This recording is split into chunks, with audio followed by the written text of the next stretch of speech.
A pair of veteran former teammates square off tonight in Anaheim. Colby Lewis takes the mound for your Rangers. Lewis looks for his second win of the young season.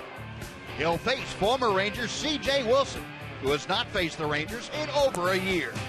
From the Big A, the Rangers look to even the series against the Angels next on Fox Sports Southwest.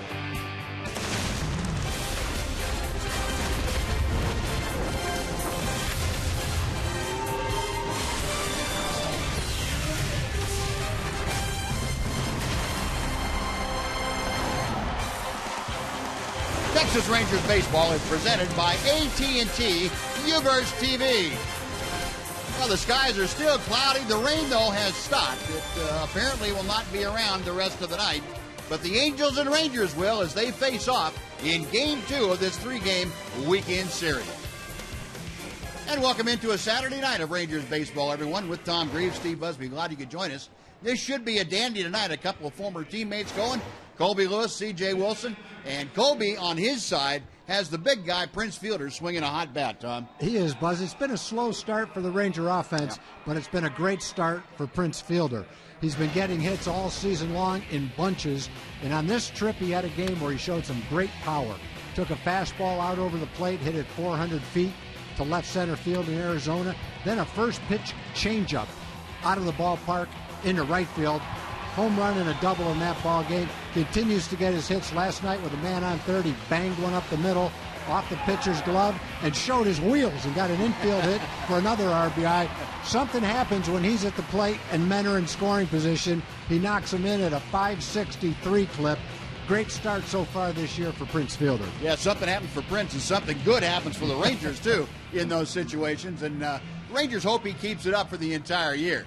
Well, Colby Lewis hopes to be the beneficiary tonight of some Prince Fielder RBIs. Colby getting loose and the ceremony taking place on the field right now. So after this break, we will send it back to our studio, and John Radigan will have an update for you on today's action. All that coming up right after this.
Texas Ford dealers. The EcoBoost Challenge is on at your Texas Ford dealer. Get to your best in Texas Ford dealer today. By AT&T UVerse TV. UVerse has more live TV channels on the go than cable. And by Southwest Airlines. Book your low fare now at southwest.com. Well, an unseasonably cool spell here in Southern California. Temperatures in the low 60s. A low-hanging cloud deck keeping things on the muggy side. Rain, though, has departed the area. Well, it looks like we will be able to play this ball game uninterrupted. At least that's the plan for right now as the Angels get set to take the field here tonight. Rangers trying to bounce back. They have lost a couple in a row now, and they will see if they can put one in the win column here tonight against former teammate C.J. Wilson, who is on the mound. And Tom will tell you now about the Southwest Airlines lineup that will try and do that. Well, for the Rangers, Leonis Martin leads off in center field. Jake Smolinski gets the start in left field. He'll bat second tonight. Prince Fielder's the DH. Adrian Beltre bats fourth at third base. Mitch Moreland in the fifth spot against the left-handed pitcher C.J. Wilson. Elvis Andrus again batting sixth at shortstop. Shin-Soo Choo will bat seventh in right field. Adam Rosales gets the start at second base.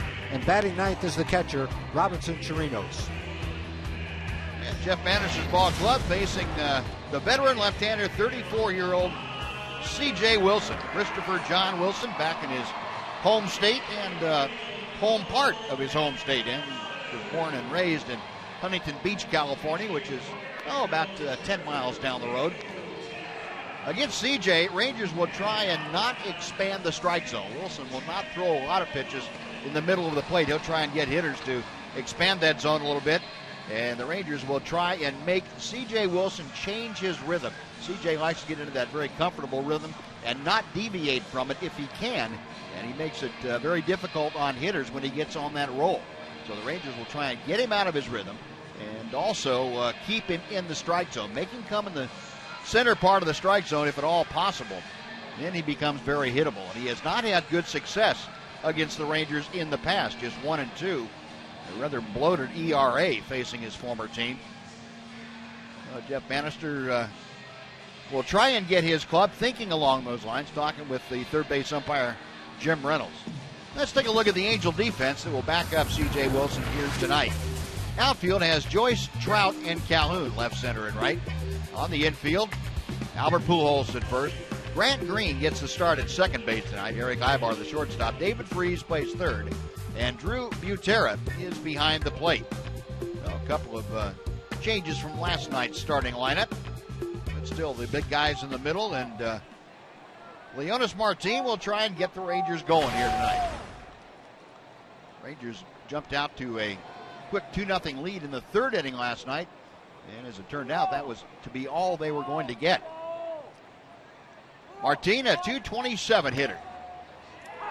C.J. Wilson comes in with strike one. Leonis, no home runs, 6 driven in. He is just 1 for 10 against C.J. Wilson in his career, and he pops this one up. Ibar, the shortstop, backpedaling. That is out number 1. Buzz, it's very early in the season, and CJ's only had 3 starts. But he seems to, at least in those 3 starts, have had a little bit better command than we've remembered him in the past. He's only walked 6 guys in 20 innings. For him, that's pretty good. He's led the league in walks in the past. So either players are doing what you said the Rangers shouldn't do, expand the zone and help them out, or maybe he's thrown a few more strikes this year than he has in the past. Here's Jake Smolinski moving up the number 2 slot. Yeah, I think that's the case, Tom.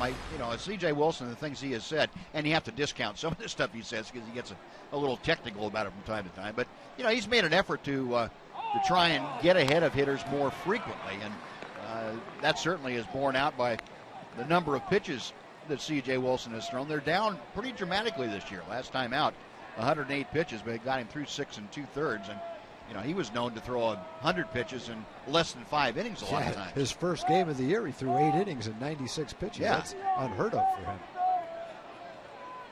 0-2 the count. Now 1 ball and 2 strikes. Smolinski A 107 hitter. This is the first time that he has faced C.J. Wilson. Jake with a home run, 3 driven in. Jeff Bannister moving Smolinski up to the second spot on the batting order, trying to catch a little lightning in the bottle. And that backdoor hook just found the door open ajar, just a nudge. And the strikeout is recorded, 2 gone.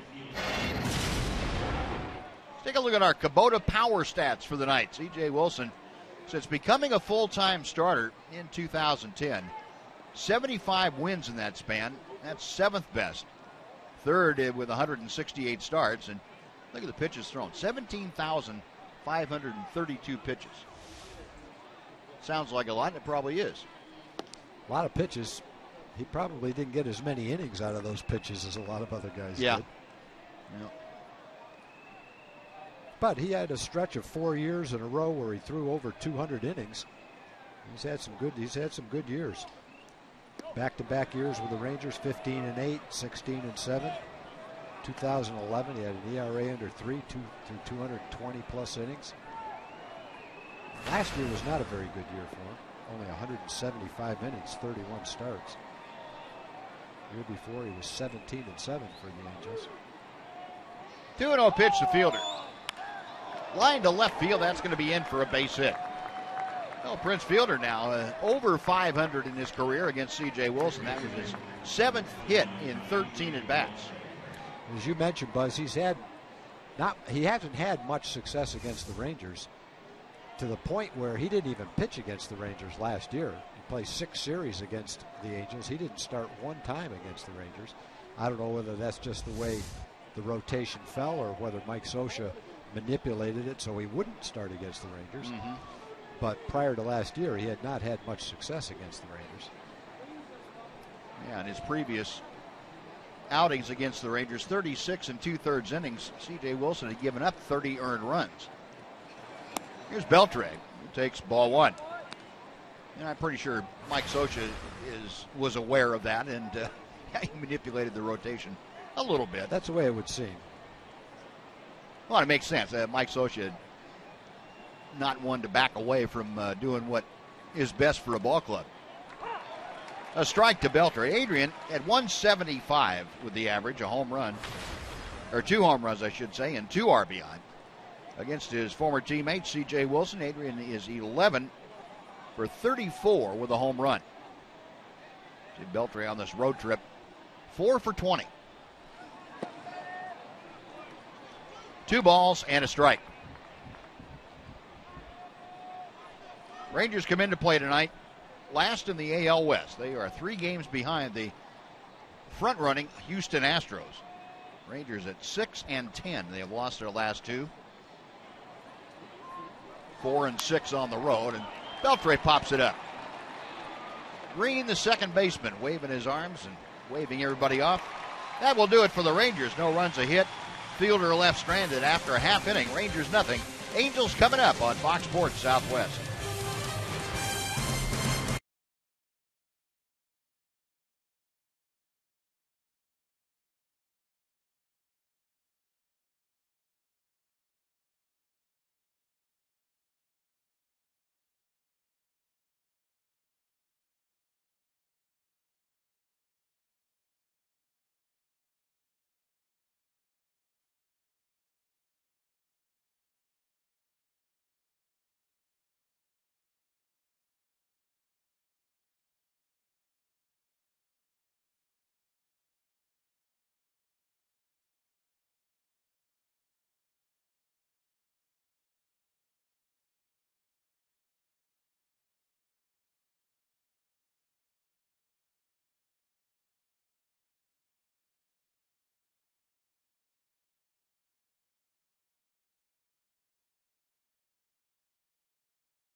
Amica. California, or I should say Los Angeles Angels starting lineup. Cole Calhoun leads off in right field for the Angels. Mike Trout is batting second. Albert Pujols bats third. David Freese with a big home run last night to win the ball game plays third base and bats fourth. Eric Ibar again bats fifth at shortstop. C.J. Cron, who seems to get his hits against the Rangers, DHs, bats sixth. Matt Joyce is in left field. Drew Butera is the catcher tonight, batting eighth. And batting ninth is the second baseman, Grant Green. And that Angel lineup will be facing the 35-year-old right-hander Colby Lewis. Colby grew up about 2 hours northwest of here in Bakersfield, California. Colby facing the Angels, and Cole Calhoun leading things off. And that first pitch is promptly banged into right field for a leadoff single. Calhoun with a leadoff base hit is aboard. That'll bring up Mike Trout. And Colby needs to establish command of that fastball early. And what I mean by establishing command, being able to spot it on both sides of the plate.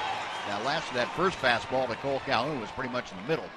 And Colby also really needs to, along with establishing that fastball, pitch ahead of the count so that he can use that slider more effectively. Those are the two things. Colby's pretty basic. And if he's able to do those things, most typically he is pretty successful.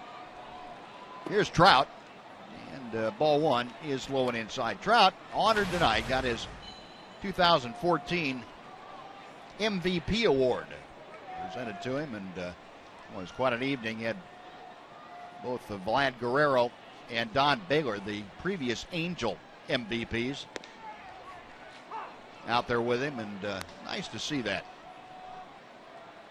Talented young man, obviously, and by all accounts, a very gracious young man. A ball and a strike to him. Trout hitting at .317 with 9 RBI and 3 home runs. Colby doing a good job working that pitch up and in on the fists. And ahead of the count now at Trout. 1 ball, 2 strikes.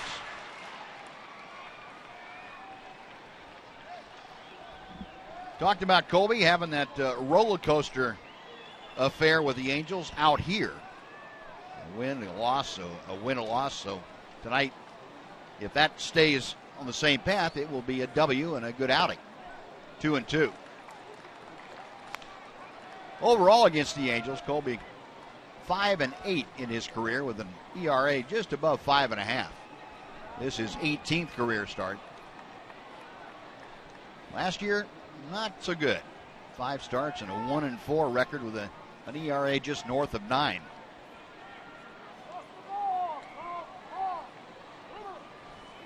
And Colby, I think we've all found out once this season got underway and Colby was out a few times that he is not the same Colby Lewis we saw last year.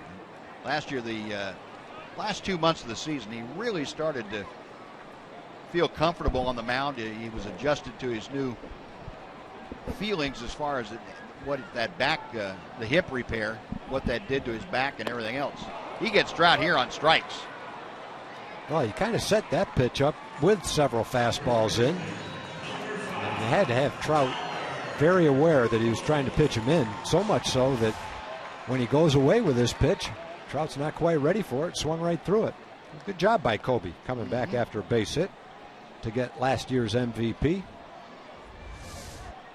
Well, that is one very big out. And here is a very big first baseman in Albert Pujols. Pujols off to a very slow start at 177. You can see the numbers against Colby Lewis. And you saw Pujols last night hit a couple of balls extremely hard. He had a line drive to center field that carried basically to the wall and never got much over 15 feet high. Fortunately for the Rangers, Leonis Martin able to backpedal and make the catch. Back-to-back sliders and a little tapper foul. 1 ball and 1 strike.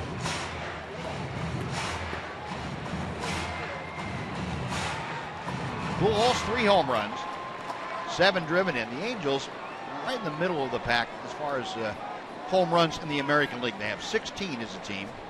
That is 8th best. Average-wise, they are 14th hitting just .216.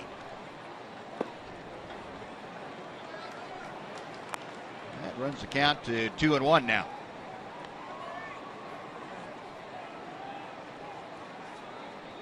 Angels bemoaning the fact that the offense just hasn't gotten it done yet. They are 9th in runs scored at 67, but it's been inconsistency that has bothered them. Yeah, they're a team that led baseball in runs scored last year. Now they got a few different players, so I'm sure that affects it to a certain degree. Now, you brought up Howie Kendrick last night, Tom, and I think that is a point we will kind of hammer because he seemed to be right in the middle of everything over his years with the Angels when we saw him anyway. Yep, no doubt about it. He was he batted in the middle of the lineup, fourth a lot for the Angels. I don't know if he's a fourth place hitter, but there weren't many guys in the league. He was almost like Julio Franco against the Rangers last year, the way he drove the ball to right center field, one right after the other. And it seemed like he was very capable of getting a big hit at almost any moment. For sure. I think last year he was one of the Angels, I guess him and Trout, Pujols to a degree as well. You didn't want to see them come up with a game on the line. Check swing on the slider down and away. The appeal to first and no swing. So the count has gone full now. With one out, we'll see if Calhoun is given a green light to run. Pujols hitting third in the order. He'll be followed by last night's hero, David Freese.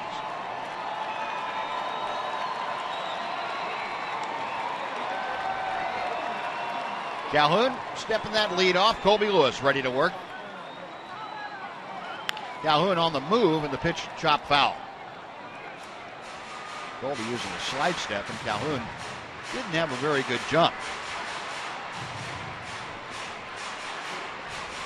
Well, everybody resets. We will try it again.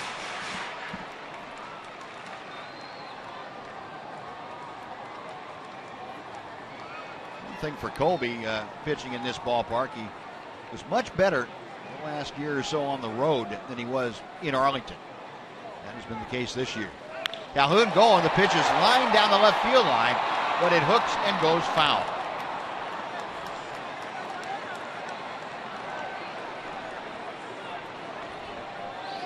Pujols looked like he got a pitch up and in the middle of the plate, and fortunately he was off speed enough that he was out in front just a little bit.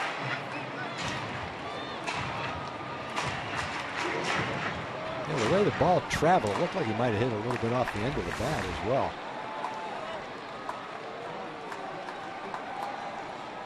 So everyone resets. We're ready for the third 3-2 pitch in this at bat. Calhoun away from first. Again on the move, and a shot, line drive caught by Beltre. He's going to run it halfway across the diamond and toss on to Moreland for the double play. What a grab by Adrian Beltre on a sizzling line drive that he turns into a double play. That does it. The Angels gone with a hit and nobody left after one, no score.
a pretty good description of it.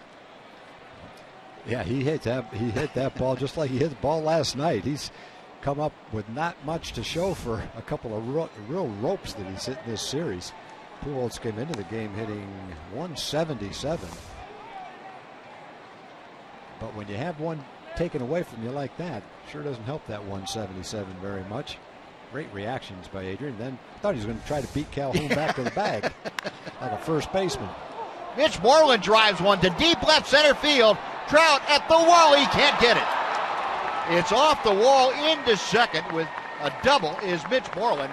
That ball hit about halfway up the wall. Mitch almost driving it out to the opposite alley. Yeah, that looked like a ball that Trout, with his speed and his reputation as a center fielder, was going to catch. Looked like he got to it, just didn't make it go in his glove. Let's see what happened. Mitch gets a pitch up and out over the plate, drives it like he has a number of times this year to left center field. Trout gets there, just doesn't catch it. Heard the footsteps of the wall I coming think up. that's what happened. Again, when we say a ball like that is a catchable ball, it's catchable for some people. It's not catchable for most of us. But yeah, when you run like Trout, even though he's got a long way to run, that is a catchable ball. But you're influenced a little bit by how close you are to the wall on the dead run too. Elvis gets the job done. A slow chopper to short that allows Moreland to advance to third. So Mitch over there with one out now, and Shin-Soo Choo coming up.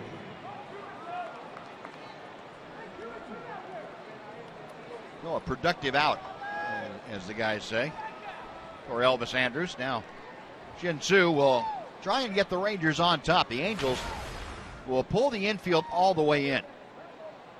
Choo hitting just 119. He does have 5 RBI.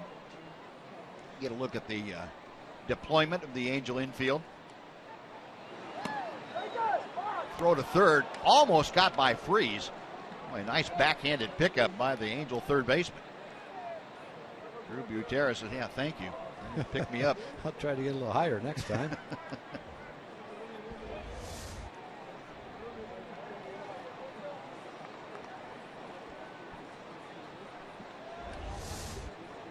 One ball, no strikes. Now 2-0. The Angels had a note in their press clips tonight. Mike Trout in the last 4 years has gone up and over the wall to take back 6 home runs. So he's got a pretty good reputation of running balls like that down, and some that go even farther than that. 3-0 now to Choo. But when you're on the dead run and you're starting to get in the vicinity of the wall, that does make you a little bit more cautious. You don't want to keep going full speed and then go right into the wall as hard as you can. A lot of games left to be played. The Angels aren't going anywhere if they don't have Mike Trout. Yeah. Choo waiting. Moreland lead from third. And the pitch is a belt high strike. 3-1. Choo in his career just 2 for 14 against C.J. Wilson. Rangers trying to jump out in front of their former teammate. And Fox Tracker showing that 3-0 pitch right on the edge. And there is ball 4. Choo eyeballing that into Butera's glove. So the walk, runners at the corners now. Adam Rosales coming up.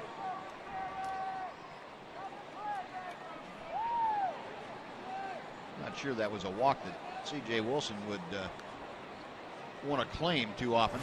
The left-hander up there and lose him. Now he's got to face Rosales.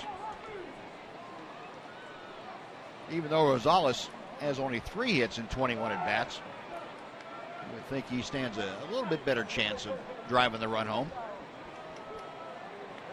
Adam, a home run, 3 driven in. 1 ball, no strikes.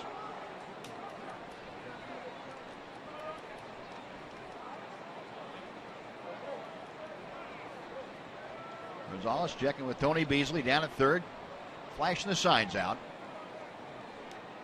Rangers with Moreland at third. Shin-Soo Choo at first base. Fastball for a strike to even things.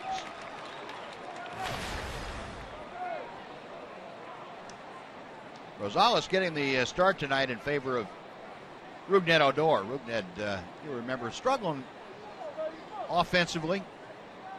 And Jeff Bannister saying, well, you just give him a day, let him do some extra work, and got to get him off the field for a little time. More of a maintenance day for Rougned Odor. Mental maintenance, I guess you would call it. Well, Adam is usually a pretty aggressive hitter. He just took 2 fastballs for strikes. Must have thought they were a little bit low, right down around the knees. Behind in the count now, 1-2.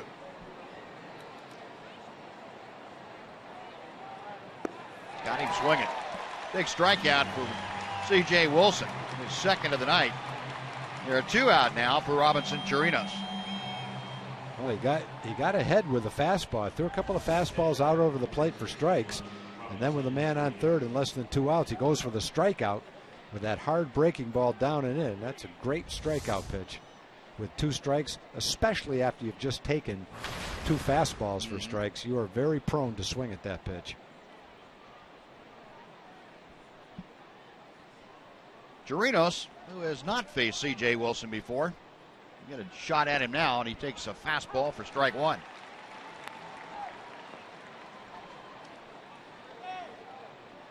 Robinson in the early going this year has had himself kind of a seesaw season so far. For Chirinos, this is his 11th start behind the plate. Rangers in the first 10 games are 4-6.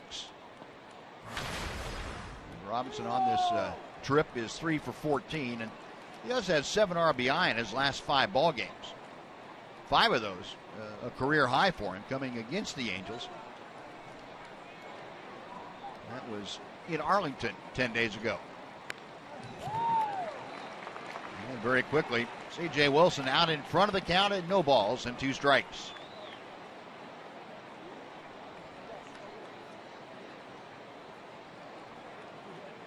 Well, the Rangers last night able to get a big 2-out hit to score a run in the third inning. Score their second run to that inning.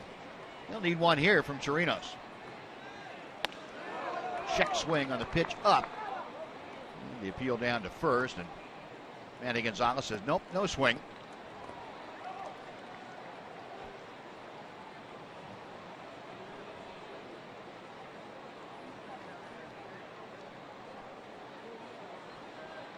Butera flashing the signs out. Wilson ready to work. In the dirt. Boy, Butera getting in front of that ball, and that was far enough out in front of home plate. You had no idea which way it was going to go for sure. Butera almost standing up a little bit to get as much body in front of it as he could.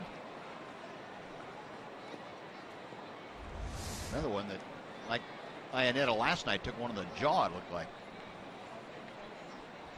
So Moreland at third. Shin-Soo Choo over at first. 2-2, the count to Chirinos. Now full count.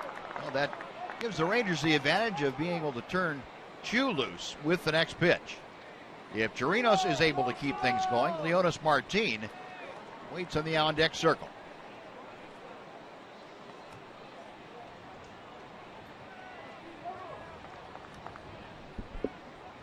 Pujols playing back behind Choo. He will give Shin-Soo all the room that he wants over there. Choo on the move, the payoff pitch. Ibar on to first, dugout by Pujols, saving Ibar an error and sending the Rangers out into the field. No runs, a hit. 2 men are left after 1.5. We are scoreless in Anaheim.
is brought to you by your Texas Ford dealers.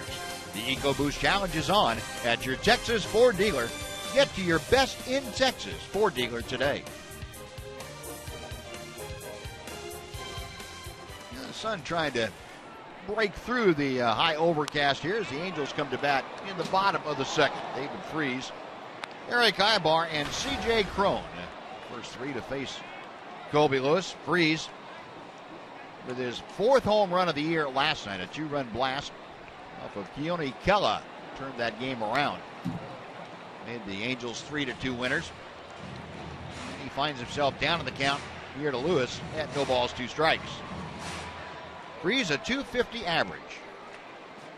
13 RBI, which is tops on the Angel club to go along with his 4 home runs, and that also is tops. He just pokes one to right field, ambling over to his left. Shin-Soo Choo makes the grab. That's out number 1. Now let's take a look at the rest of the Ranger defense, presented to you by Fred Loya Insurance. Saw Choo in right field. Next to him is Leonis Martin in center. And Jake Smolinski is in left. Mitch Moreland at first. Adam Rosales at second. Elvis Andrews short, and in third, Adrian Beltre with Robinson Chirinos behind the plate.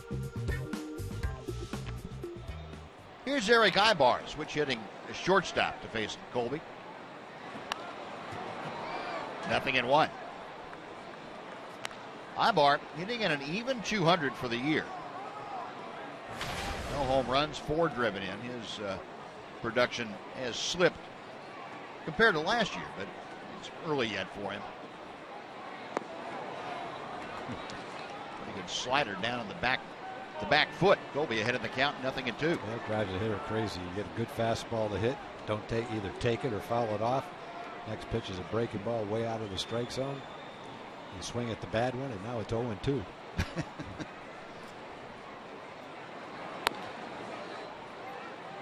How often does that carry over to what you do on the next pitch, too?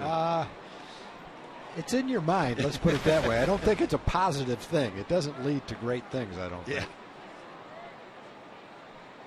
You do try to block it out of your mind and say, okay, that's in the past, it's 0-2, and I got to bear down now. Just hope the pitcher misses with a couple pitches to give you time to regroup. Unfortunately, that happens every now and then. But most at bats, a hitter gets a pitch to hit. There's good percentage of at bats you've gotten at least one pitch to hit. Still 2 balls, 2 strikes. There's also times you face a good pitcher who's got his good stuff with good command, and you might get 4 at bats and never get a good pitch to hit. Yeah. Then you hope you get walked. That was a pretty good pitch to hit. Like a slider that's kind of spun to the middle of the plate. Spun right in the middle of the plate. Colby trying the 2-2 again. Down the left field line and slicing back into the second row. Jake Smolinski over there to take a look. Well, pitchers are funny, and I guess we're guilty of the same thing. We'll go through a game, and a pitcher will get beat in a low-scoring game. Might have hung a curveball that a guy hits out of the ballpark, and we'll say made one mistake tonight and he's hit out of the ballpark. Well, that same pitch might have been thrown 10 times. It just wasn't hit out of the ballpark. That's exactly right. Hitters are good, and they do take advantage of mistakes, but they can't take advantage of every mistake. Otherwise, guys would hit 100 home runs. Yeah, and I think pitchers tend to look at the balls that don't get hit as not mistakes. Yeah, they're not mistakes. I got them out. I threw a strike. Yeah, Ibar gets one off his fists a little bit into right field. Choo there again. He has caught both outs in the inning. 2 gone for C.J. Cron. Folks, do you know someone who would benefit from a class in baseball basics? I'll sign them up at Rangers Baseball 101 class Saturday, May 16th before the Rangers take on the Indians. Fans are invited to join in this free class to learn the basics of baseball. Visit TexasRangers.com/baseball101 and use the coupon code baseball101 to get your ticket and reserve your spot in this free class. I think I might sign myself up for that. Well, when you stop learning in this game, it's time to retire. as they say, you see something new every day. I don't know if you see something new every day, but it seems like it in baseball. C.J. Cron, career high tying 3 hits last night. He's got that average now up over the Mendoza line at 209 as he faces Colby.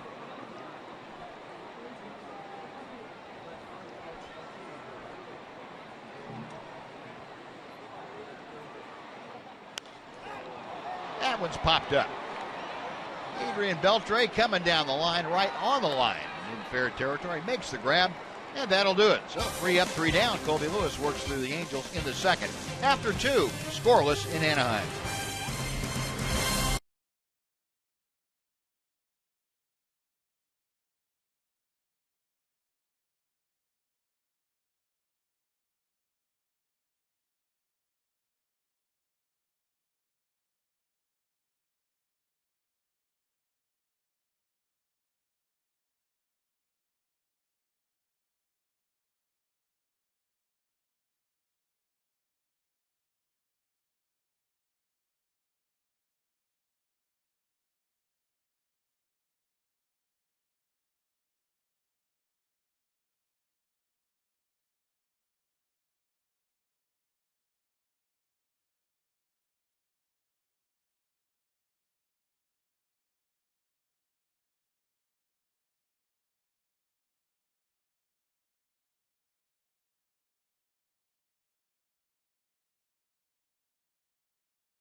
Pony Pride and a Texas Rangers game. Get discounted tickets for this Monday's game against the Mariners. The first 1,000 fans with an SMU ticket at the park will receive a free Rangers cap in SMU blue, red, and white colors. Go to TexasRangers.com/SMU for details. Leonis Martin, a good bunt, and C.J. Wilson can't pick it up.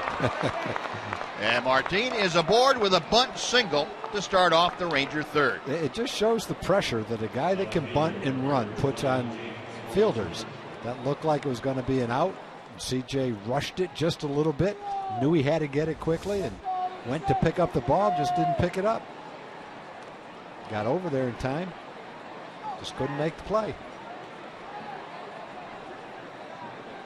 Well, the third hit of the night for the Rangers. Second leadoff hit they've had. Mitch Moreland led off the second with a double. Rangers couldn't score it. See what happens here in the third. Here's Smolinski. Wilson, that little step back toss over to first. Jake called out on strikes in the first inning.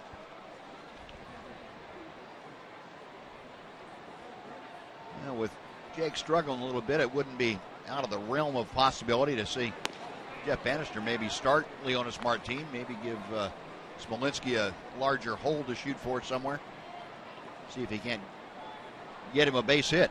Jake's only had 3 for 28, but he's probably hit 4 or 5 balls pretty solidly that haven't found holes.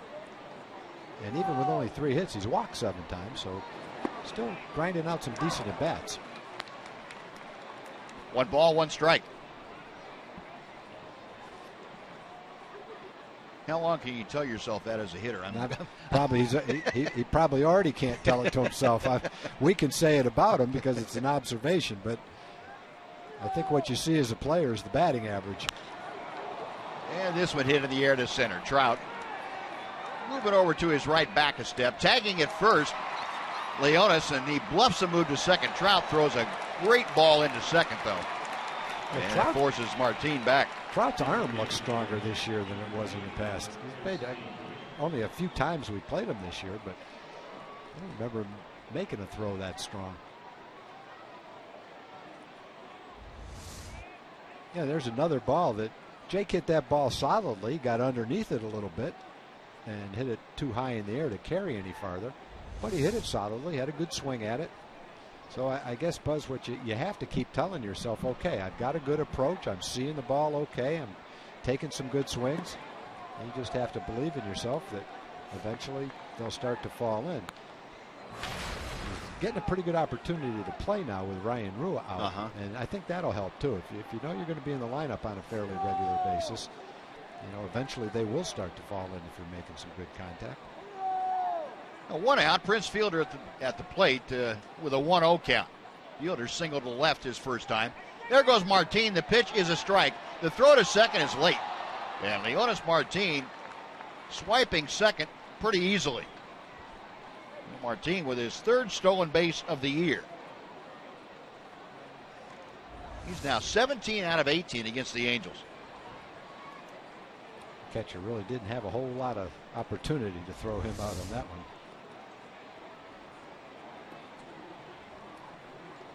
Rangers testing Drew Butera. As a matter of fact, they get in this ballpark and they get their jets on. Boy, they really love to run here. Maybe it's like only 88 feet to second base in this park. It could be. It looks like, you see other places, well, nice throw by the catcher. He's out. Here it just doesn't look like the catcher has a chance. It was so bad a couple years ago. Sochi had his catchers out at 3 o'clock in the afternoon one game. Yeah, I remember that. Trying to throw to second. 1-1 to Fielder. And a bluff move to second base. Had Leonis diving back.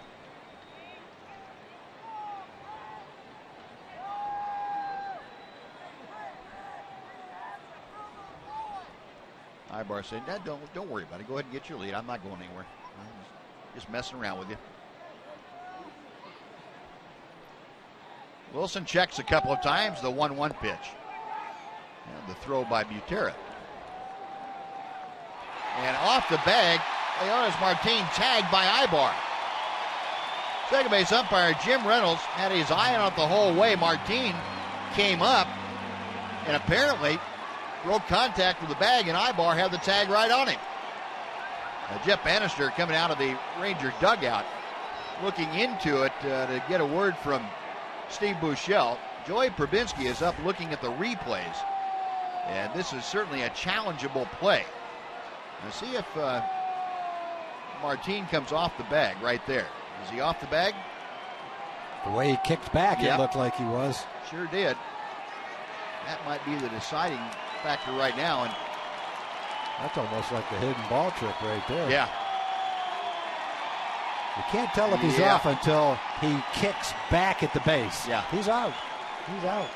Yeah, and Jeff Bannister back into the dugout, so he will not challenge, and Leonis Martin will be charged with a pickoff play.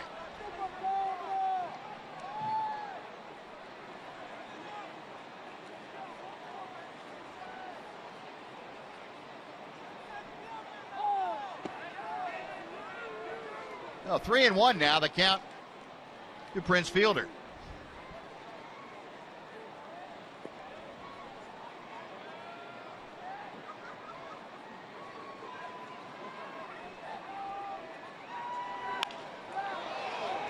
To center field, Trout stationed right there, makes the grab, that'll do it. Second straight inning, the Rangers get a leadoff hit aboard and can't do anything with it. We'll go to the bottom of the third, still 0-0 in Anaheim.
Major League Baseball highlights. Plus, Jay and Dan will have highlights from every NBA and NHL playoff game.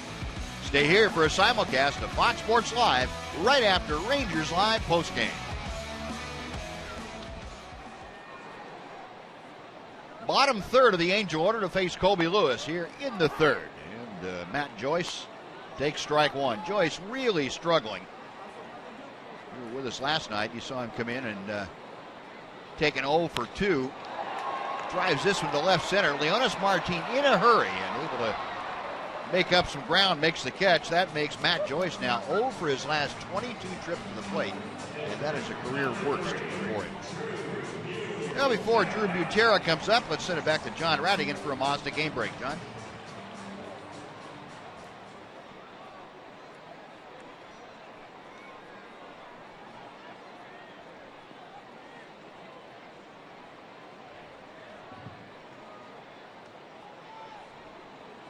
All right, John, thank you. Drew Butera, first ball swinging. Jake Smolinski for the catch, 2 gone. So, Colby Lewis, after the leadoff single in the first, got a strikeout, then a line drive double play, and he's retired the next 5 after that. Colby on a pretty good roll here. Now he'll face Grant Green. Green just recalled yesterday from AAA Salt Lake City. Angels looking for more offense. We talked about the difficulty the Angels have had hitting and scoring runs, and they thought that Green, off to a very good start at AAA, could fortify their lineup a bit. 328 the average for Green at AAA.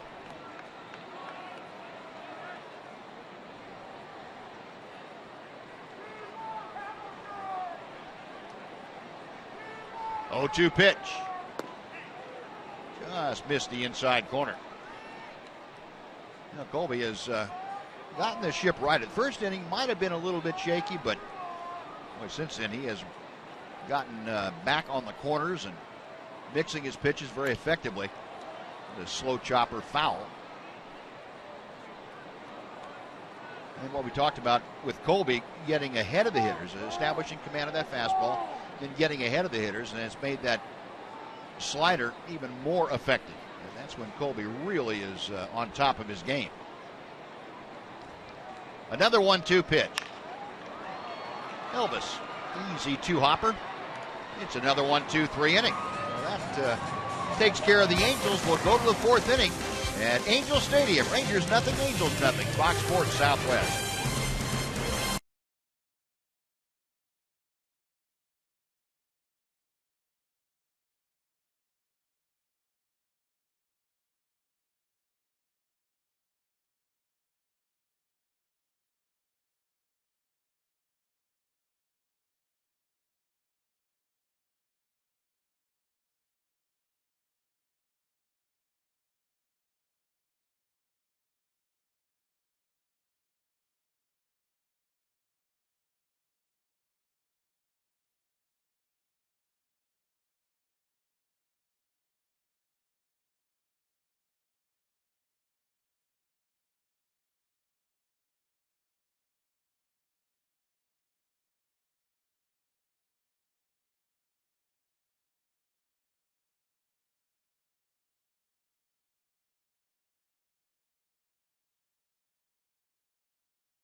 A post-game concert from Casting Crowns. That's presented by Buckner International. Concert will follow a 2:05 game against the Oakland A's, and you can get your game tickets and a field pass to watch the concert on the field at texasrangers.com/concerts. Adrian Beltre starting off the Ranger fourth inning. Scoreless ball game. C.J. Wilson to work and misses with ball one. Yeah, C.J. now has thrown 4 first pitch strikes to the 13 hitters he's faced. Not getting ahead on the first pitch, but Rangers still have put up 3 zeros against him. Adrian, that pop out to second base ended the Ranger first. Wilson to the line. He misses low and away. 2 balls, no strikes. Beltre has 1 home run in his career against CJ.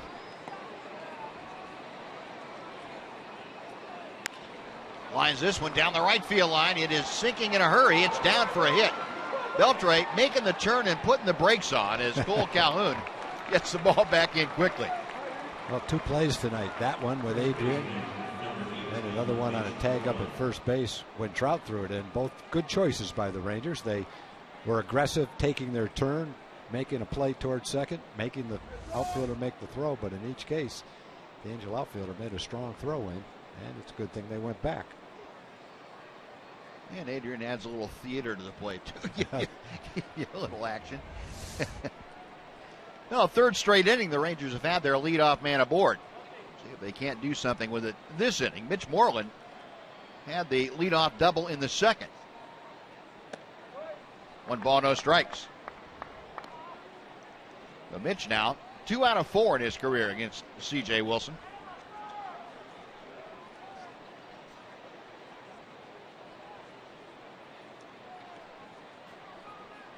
Moreland, in his last 10 ball games, has now gone 7 or 8 for 21. He's swinging the bat well, and he has produced runs at a level almost equal to Prince Fielder when he's had the opportunity with runners in scoring position. 7 RBI total this year.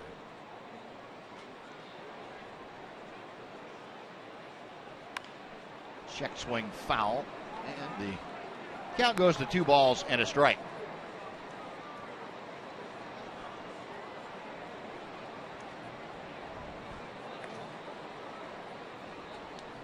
Adrian Beltre looking across the diamond to Tony Beasley, reading the signs. See if anything might be on here.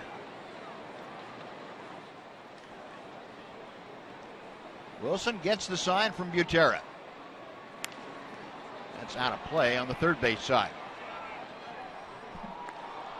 CJ originally drafted by the Rangers back in 2001, the 5th round draft choice.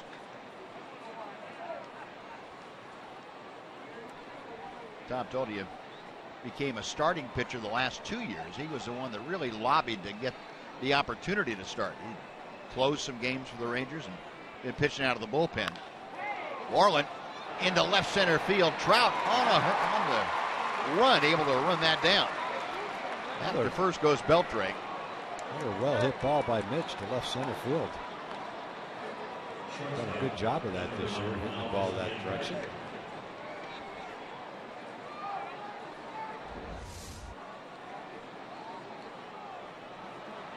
Trout shading him over in left center field. He was shading him over in left center field on the ball that Mitch hit deep for a double that Trout couldn't quite handle on the dead run in front of the wall. Almost allowed him to catch that one, and certainly did allow him to catch that line drive, having shaded him that way.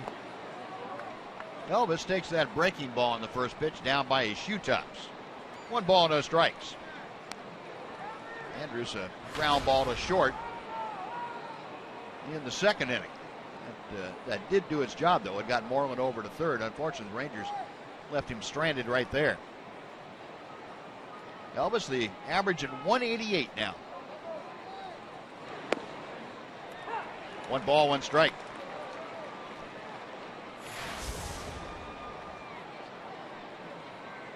Elvis has had very good success in his career against C.J. Wilson. 8 for 22 as he faces him here in the 4th inning.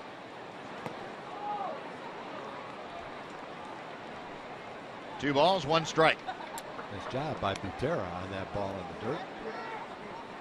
Seen the catchers on this road trip, Ranger catchers and opposing catchers, doing an excellent job blocking balls in the dirt, and they've had a lot of opportunities. That too. they have. That they have. And C.J. Wilson will always give his catcher a workout. He's not afraid to bounce that ball up there from time to time. There's a base hit to left field. Elvis going down and rifling a fastball into left. So runners at first and second now with 1 out, and Shin-Soo Choo coming up. Yeah, we've been talking all season long about Elvis trying to make some adjustments offensively so that he can drive the ball a little bit better to left field. He did it last night with a double, hit a 95-mile-an-hour fastball to left center field. There's a fastball down and in. Does a nice job with that ball, lining it with authority into left field.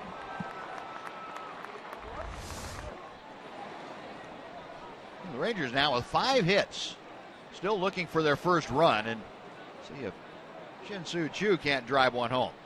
Choo drew a walk in the second inning.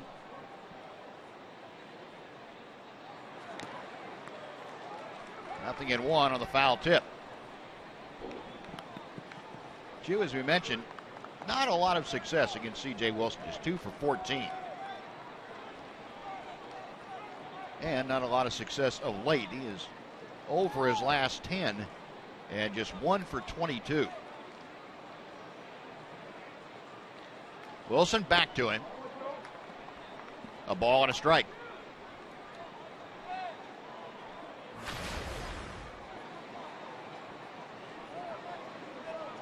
Jeff Bannister saying today that Choo is struggling, but he has no plans to do anything out of the ordinary with him. He's going to stick with him. He said, my patience with him is going to be very lengthy because of his track record as a hitter. Drives this one pretty well to center. Trout able, though, to back up and make the grab. Beltre tags, advances to third. Well, Rangers have had some pretty good swings against CJ. Left-hand hitters for sure. Choo almost drove that one over the left center field wall. He hit it about 380 feet. Mitch has hit the ball hard a couple of times to left center field. They've had the base runners, but again, they've been unable to get that hit when you want one. Well, this is the second time now they've had runners at first and third here tonight. They had it with 1 out in the second inning, and Adam Rosales, who is up now, was up then and went down swinging. Well, it'll take a base hit now from Rosales with runners at first and third and 2 outs.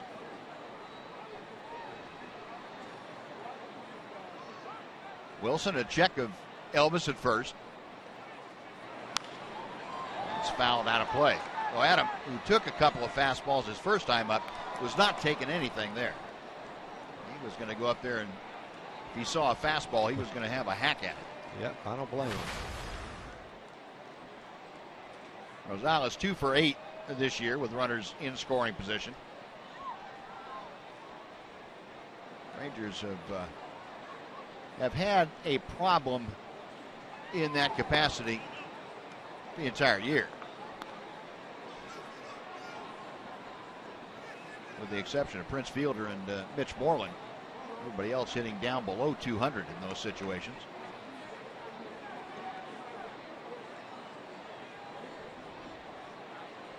One ball, 1 strike. And a high strike is called to make it 1-2.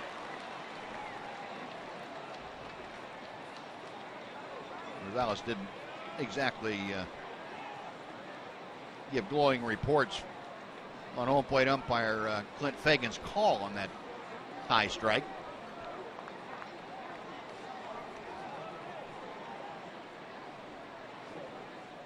Wilson sets and now steps off.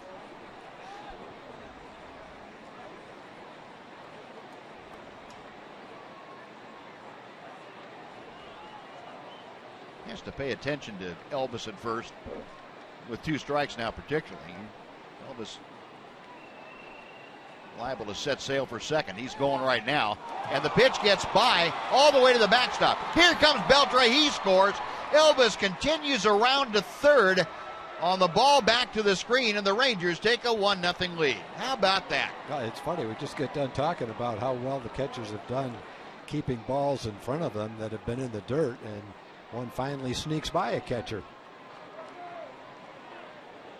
We talked about Garrett Richards and the way he throws being tough to catch. C.J. Wilson bounced that curveball, and a lot of the curveballs that we've seen hit the dirt, bounce up in the air. That one hit and just stayed down and went right through Butera's legs. Oh, Rangers catch a break right there and sneak a run in without a hit. Beltre scores on the wild pitch, and now Rosales caught looking at called strike 3, so that'll do it. But the Rangers get on the scoreboard, making a run on 2 hits, strand 1. After 3.5, it's now the Rangers 1, the Angels 0 on Fox Sports Southwest.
Is brought to you by Southwest Airlines.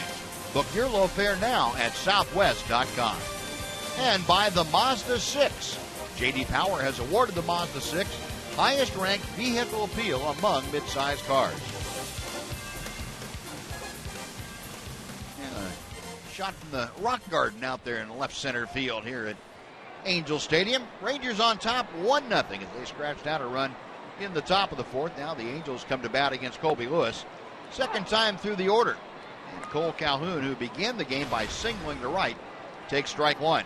Yeah, Calhoun, I don't think he was looking for a fastball right there. He ripped the first fastball of the game for a base hit, got a first pitch fastball for a strike and took it that time. It's almost like he thought, well, there's no way he's going to try to throw me a fastball again after I hit the first fastball the first time up. Well, sometimes you outthink yourself.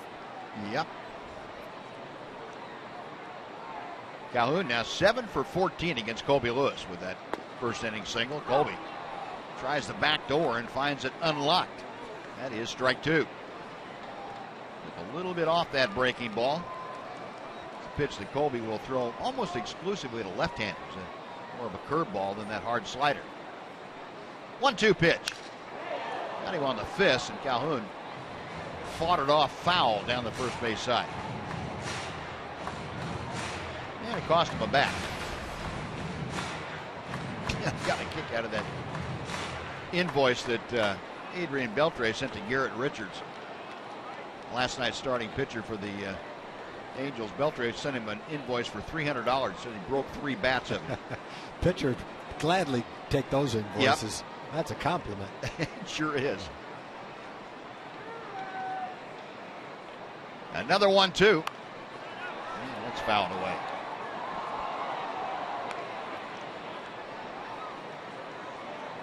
Calhoun 1 for 3 last night. Last 18 ball games against the Rangers, Calhoun has been scalding hot. 4 home runs, 13 RBI in those 18 games, hitting primarily in the leadoff spot.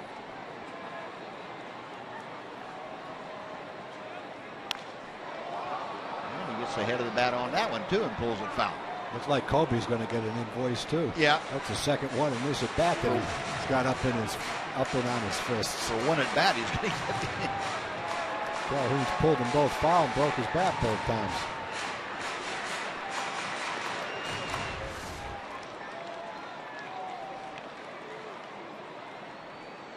The Fox tracker almost ran out of room to put that one on.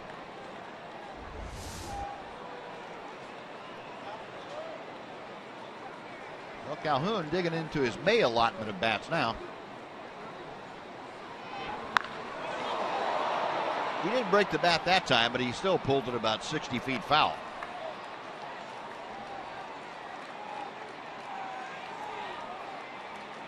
You can see the wheels turning with Colby. Okay, and I popped him in there 3 straight times. Have I gotten him to speed the swing up enough to throw him something slow and low away?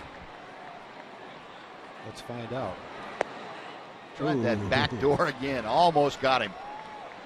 2-2.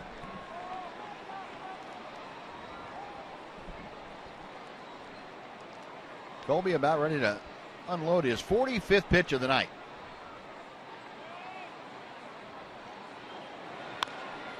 And another chopper foul. Calhoun making it a very difficult at bat for Colby Lewis. Those are pitches that Calhoun can make contact with, but he can't. With that swing, he can't keep those balls fair. Those are the kind of pitches guys like Vladimir Guerrero, Juan Gonzalez, certain hitters can keep their hands way in close to their body and still occasionally get the good part of the bat on those pitches that are 6 inches off the plate. Colby trying that back foot breaking ball, and the count now is full. Calhoun leading off the 4th inning, to be followed by Mike Trout.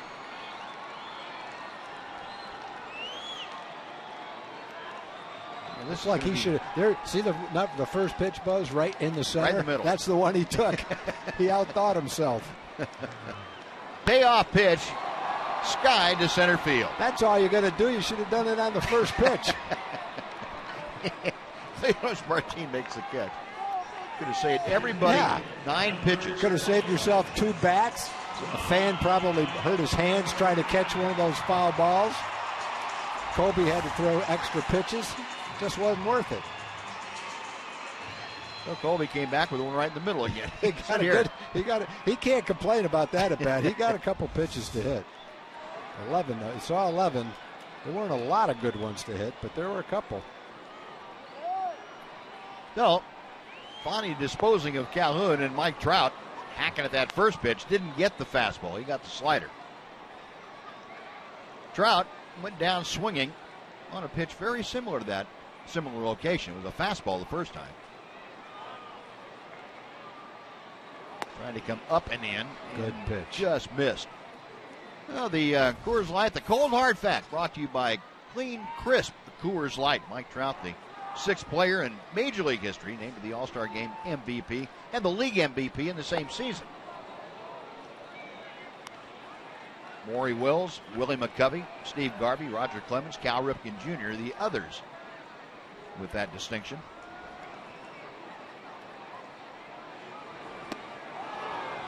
2-2. Good pitches.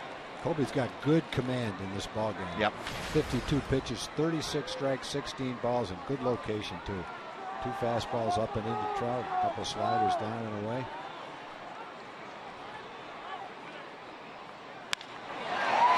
He got one down just enough to let Trout get the meat of the bat on it. And that's a single to right. That snaps a streak of 9 straight retired by Colby Lewis.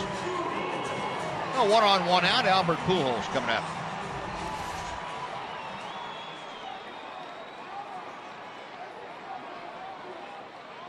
Inside part of the plate. Base hit for Trout. That's kind of in that gray area for Trout. Up a little bit, you probably get a pop up or a swing and a miss. Down a little bit, you may not get the ball back. Well, here's Pujols, who lined into that double play in the 1st inning. He had a rocket that Beltre backhanded.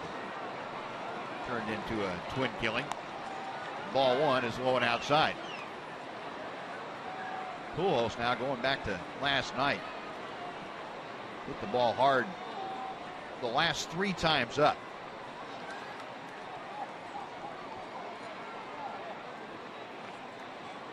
Colby checking Trout. 2-0.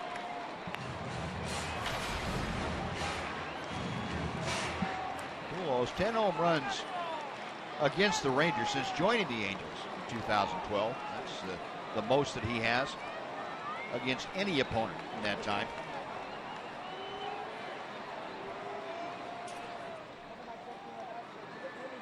Two balls, no strikes. Colby to the plate. Got the fastball in, and it's 2-1.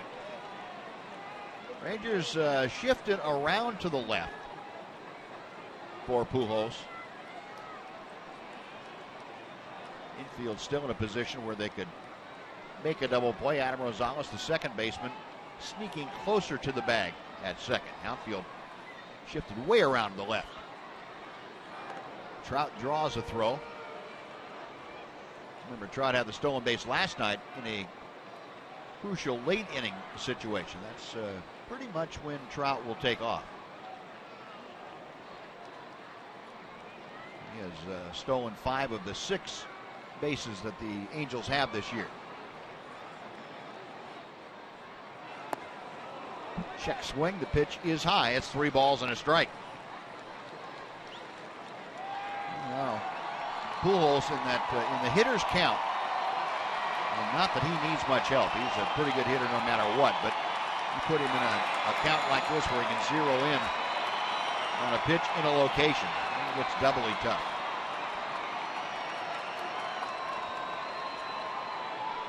Trout a modest lead, and Lewis ready.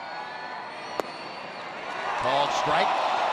Pujols going to have to retrace his steps and maybe apologize to Clint Fagan a little bit as he comes back. Although that didn't look like an apology. See where it was. That's a strike. Not a very hitter-friendly strike, but it's touching the strike zone.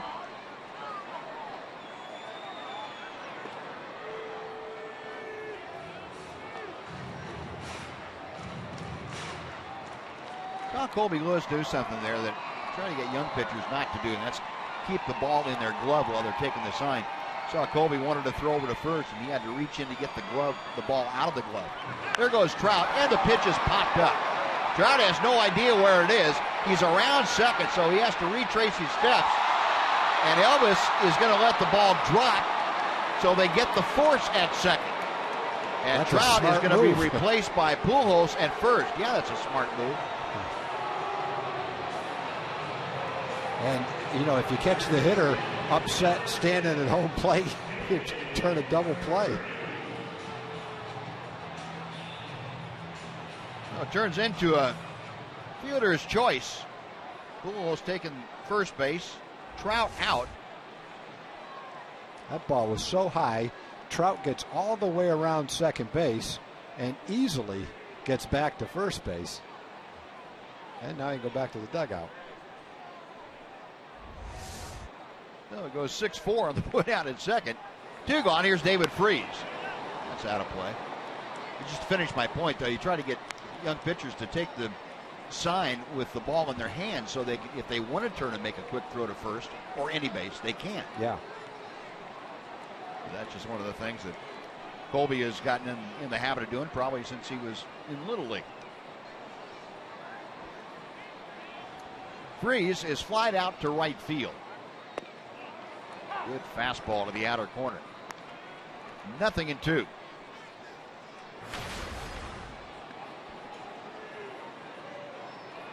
with the average of 246, but he's done some damage. Rangers found that out last night. Hit the 2-run home run off Keone Kela to turn the score around. Provided the margin of victory for the Angels.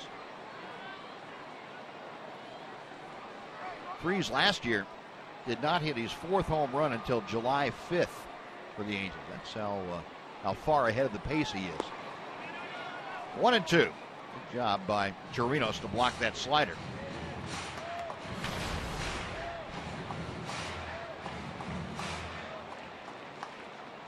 season. On July 5th, hit his 4th home run and had a good second half of the season. But he's trying to put together a complete season now for the Angels. Colby, a check of first, the 1-2. Didn't miss by much. 2 balls, 2 strikes.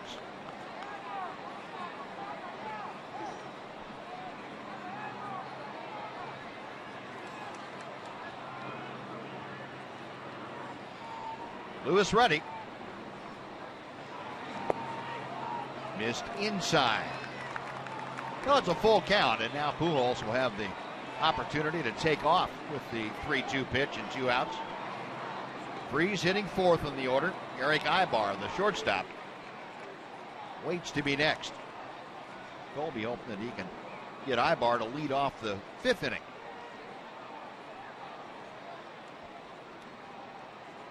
Payoff pitch on the way. Got him swinging. Well, that's using both sides of the plate, boy. He did. Down and away, that good fastball. Colby gets his 2nd strikeout of the night. The Angels are gone in the 4th. On to the 5th inning. 1-0 Rangers.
To 2, and the Rangers coming to bat here in the top of the 5th inning. It'll be Robinson Chirinos to lead things off. Clouds beginning to break overhead. To a very delightful evening here in Southern California. A bit of a breeze blowing out to dead center. Chirinos, a ground ball to short, his first time up there. C.J. Wilson with the first pitch of inning number 5. It's in for strike 1.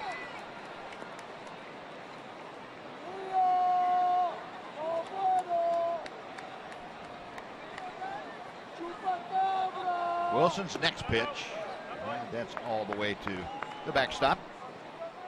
A ball and a strike. All the hits for the Rangers tonight have come when they're ahead in the count. Martin bunted the first pitch for a base hit. The other 4 hits have been 2-0, 1-0, 2-0, 2-1. The Rangers have been ahead in the count, taking advantage of that situation. And Chirinos ahead in the count now. It's 2-1. Well, that's the way to make C.J. Wilson come to a hittable part of the plate, part of the strike zone. You're talking about Colby's thrown twice as many strikes as he has balls. CJ's 35 strikes, 30 balls. Doesn't have an enormous pitch count, but strikes and balls are about even.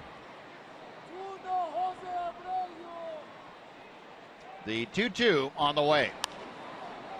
We'll try it again after that foul ball.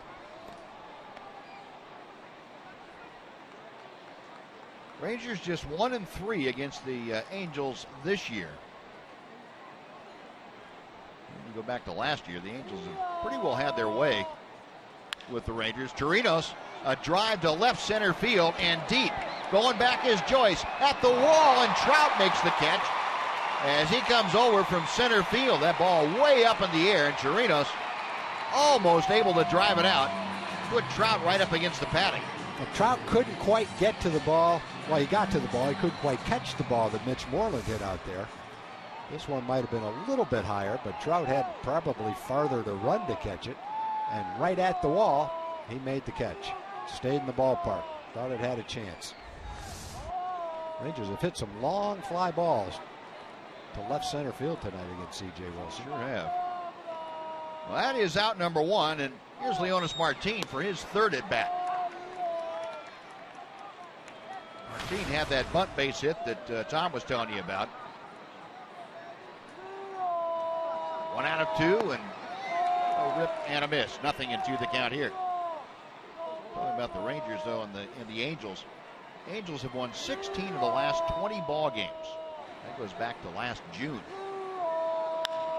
There's a line drive to right. Calhoun coming on, and the ball hangs up for him. Able to make the catch about waist high for out number 2. The Rangers, again, have hit a lot of balls fairly well in the air. Almost looks like CJ's throwing, either he's getting the ball up a little bit, or he's throwing more four-seam fastballs than two-seam sinking fastballs. Rangers seem to be making some pretty solid contact against him, even though they've only had 5 hits, 1 a bunt, and only 1 run. Yeah, make that 6 as Jake Smolinski pounds that first pitch into left field for a 2-out single. Jake got that one up in the strike zone a bit. He said, fine, I'm going to hack at that. And he comes away with a base hit.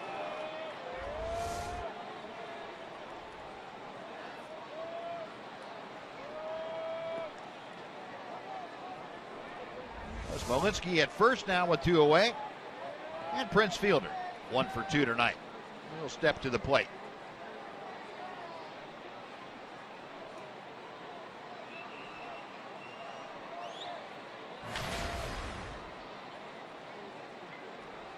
Fielder at 379 with the average. 1 ball, no strikes. Ranger fans remember that home run that Prince Fielder hit off of C.J. Wilson in the All-Star game down at Chase Field in Phoenix. Was that 2011? I think it was. Won the All-Star game and cost the Rangers an opportunity for home field advantage in the World Series that year. That's right.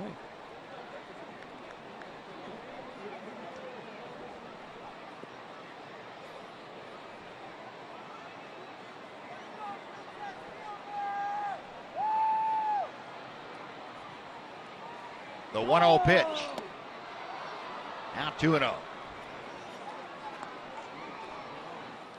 there are times Ranger fans will remember that C.J. Wilson almost refused to throw a strike to certain hitters. And, the matchup that he has with Prince Fielder right now, it looks like he's kind of in that mode again, where if I can get him to chase something out of the strike zone, I will.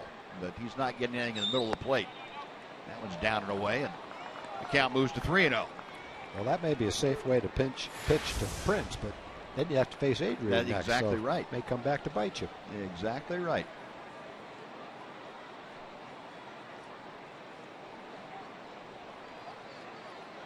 Wilson, a check of Smolinski. And Prince was thinking about it. Looked like he might have had the green light 3-0 and didn't particularly like the pitch. 3-1.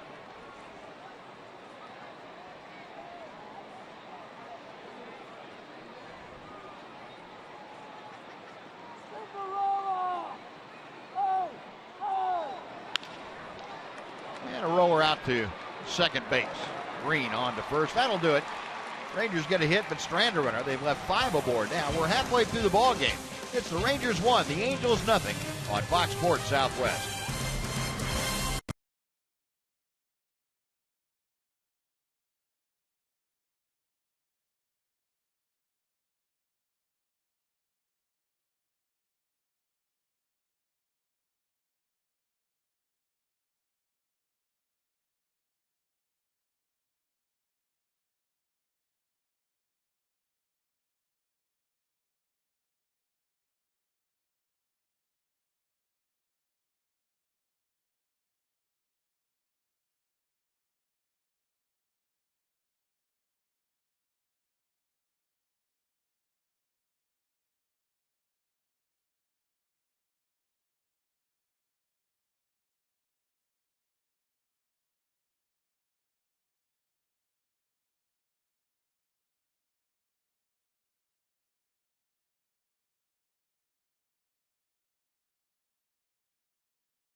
Park. The first 15,000 fans that come out to the ballpark will get a Derek Holland Garden Gnome, sponsored by Reliant.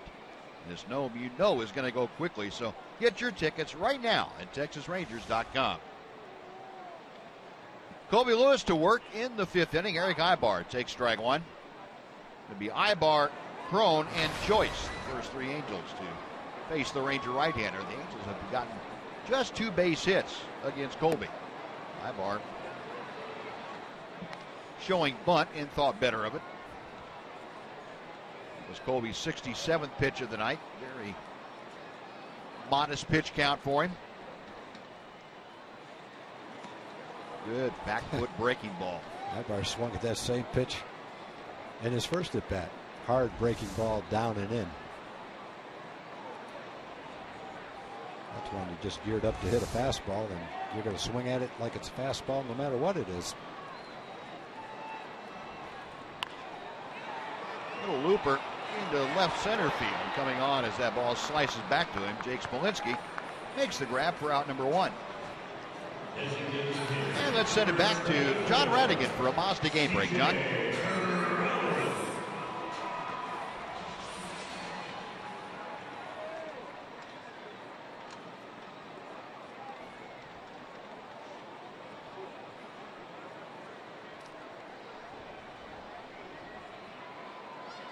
All right, John, thank you.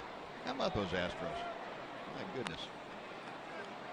Said for the first couple weeks that nobody in the AL West looked like they wanted to do much, and all of a sudden the Astros are putting together a little run. C.J. Crone. And speaking of the Astros, how about our T-Mobile game changer, Jose Altuve? 2 for 5 today, a home run, 3 RBI. First time in 3 games above 500 since 2009. That's a long dry spell.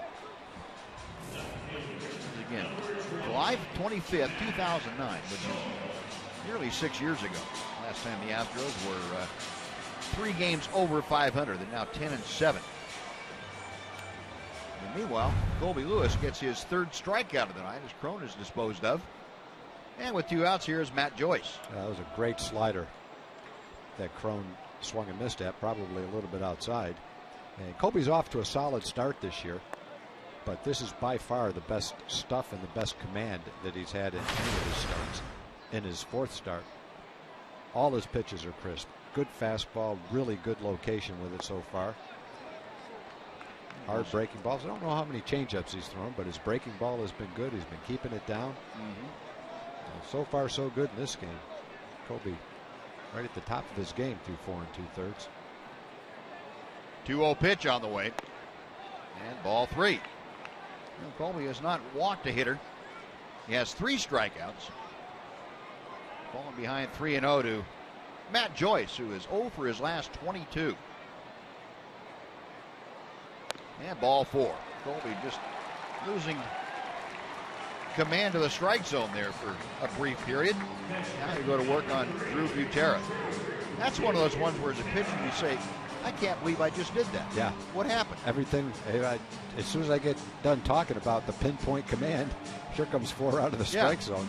Yeah, it just kind of came out of nowhere, but he's throwing everything right where he wanted to. And that one at bat just got away from him. You know, we may sound a little bit surprised, and we are, but there's nobody more surprised than Colby Lewis that happened. Yeah. Now, Joyce aboard. The first walk issued tonight.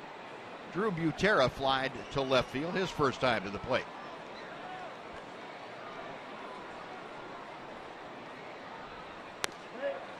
One ball, no strikes. Chirinos gone out to talk to Colby Lewis briefly before that last pitch. Butera hitting .222. He's 2 for 9 in limited duty this season. Tried the slider, and it's now 2-0. Colby 6 consecutive pitches out of the strike zone.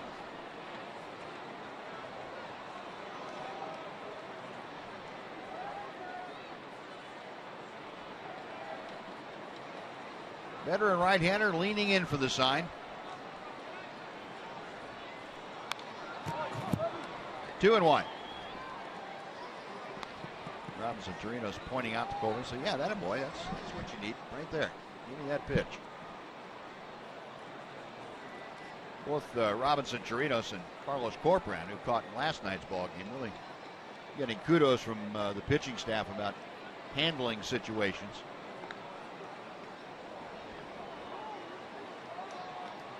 Getting a game plan, sticking with it, reminding the pitchers throughout the game if they need to be reminded what they had talked about, what kinds of adjustments need to be made, and when. 2-1 pitch from Lewis. Now 3-1. Butera hitting 8th in the Angels order. Colby Lewis trying to make sure he's the last out here. If he loses him, though, Grant Green would get a shot in the 5th inning.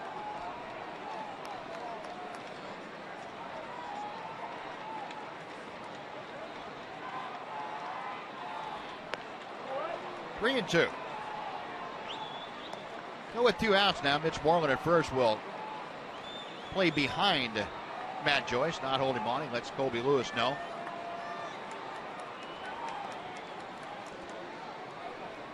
Matt Joyce will get a running start on this 3-2 pitch. Joyce on the move. The payoff pitch is fouled back. We will reset and try it again.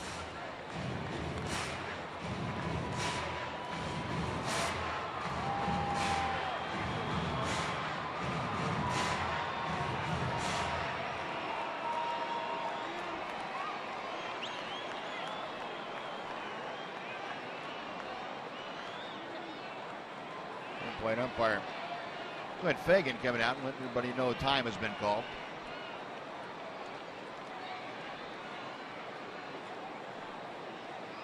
Butera back in the box. Colby Lewis sets. Call strike 3. Sir.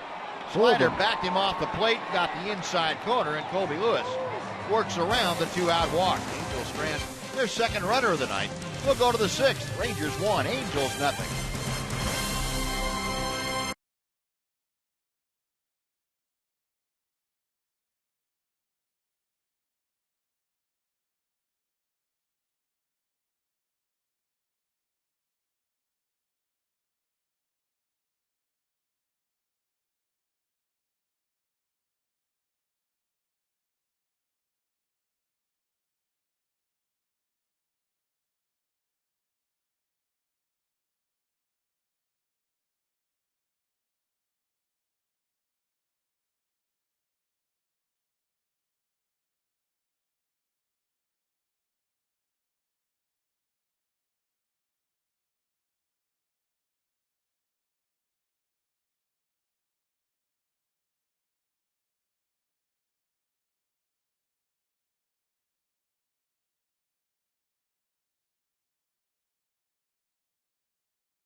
Sonic Slam Inning brought to you by Sonic. Tonight's jackpot is worth $800 and dinner for 2 at Sonic Drive-In.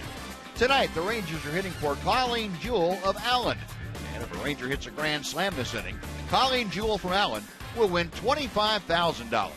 You can register at any participating Sonic restaurant. Beautiful sunset out over the third base stands at Angel Stadium. Adrian Beltre wailing at that first pitch from C.J. Wilson comes up empty. Adrian has scored the only run of the night. Singled leading off the 4th inning. And eventually scored on a wild pitch. 1 ball, 1 strike. Adrian 1 for 2 tonight. You saw that batting average now sneaking back up over the 180 mark.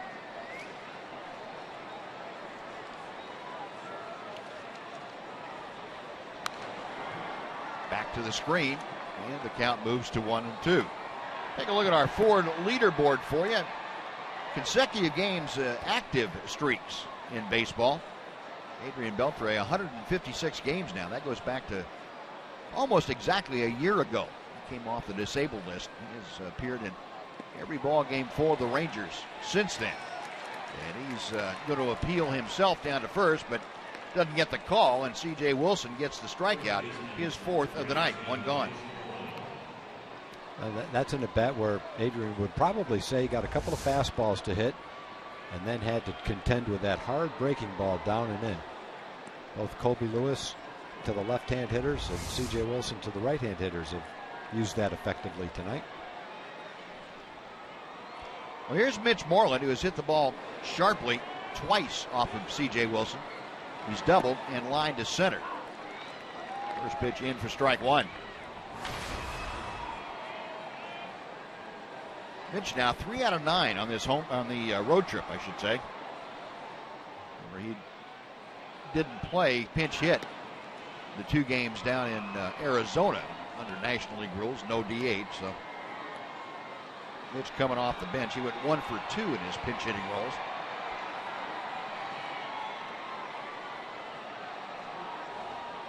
Getting a start at first base, and looks like he's going to get quite a few more starts at first base. He and Prince Fielder sharing the duties.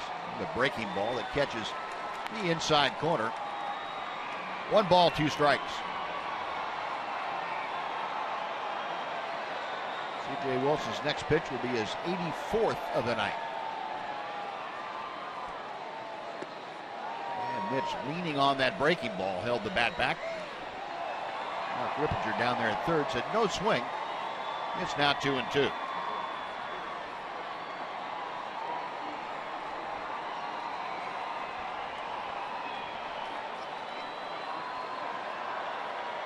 Wilson back up on top, towing the rubber. Utero with the signs. The next pitch to Moreland. 3-2. And Mitch having a very solid at bat. Moreland trying to get aboard with 1 out here in the 6th inning. Elvis Andrus, the Rangers shortstop, will be next.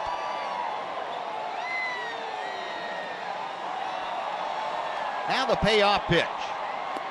Walked him. Moreland doing a good job from being down on the count, working at full, getting the walk. Second walk issued by C.J. Wilson tonight. That brings up Elvis. That's kind of an at-bat that goes back to your scouting report, Buzz. Don't help C.J. Wilson out. Make him get the ball up in the strike zone. And Mitch did a good job of it. He took a couple of strikes, a couple of tough pitches, but along the way he worked the walk too. Moreland on for the second time tonight. Now here's Elvis, who singled to left his last time up. 1 out of 2 this evening. And he is hitting right at the Mendoza line now, a 200 average for Elvis Andrus. 1 ball, no strikes.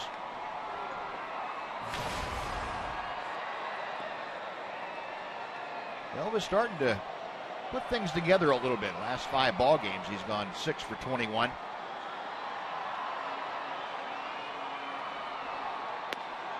Shows bunt and takes it. A bluff bunt. I don't think he didn't have Freeze too far back behind the bag at third.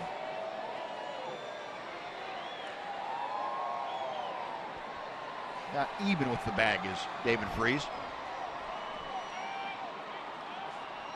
Wilson a check of Moreland. A ball and 2 strikes.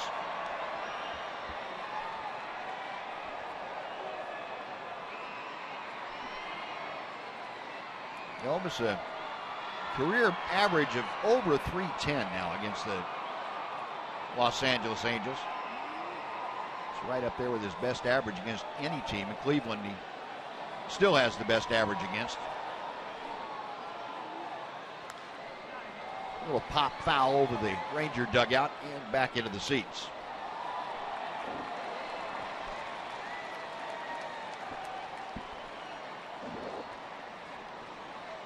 .34-year-old C.J. Wilson.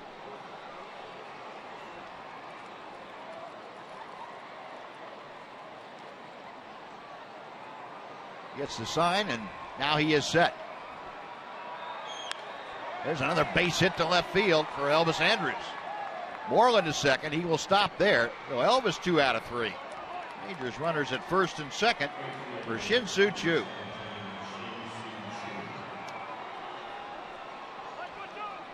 Yeah, good to see Elvis swinging the bat like that, hitting the ball to left field. That was a breaking ball, which he was able to get out in front of.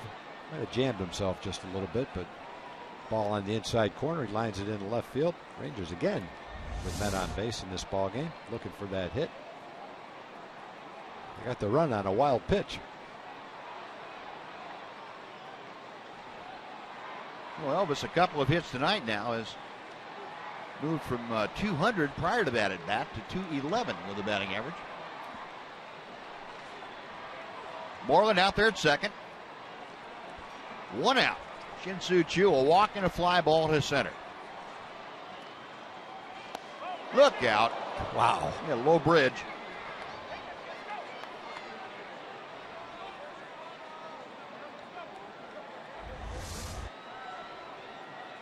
Boy, that's right there, too. Yep.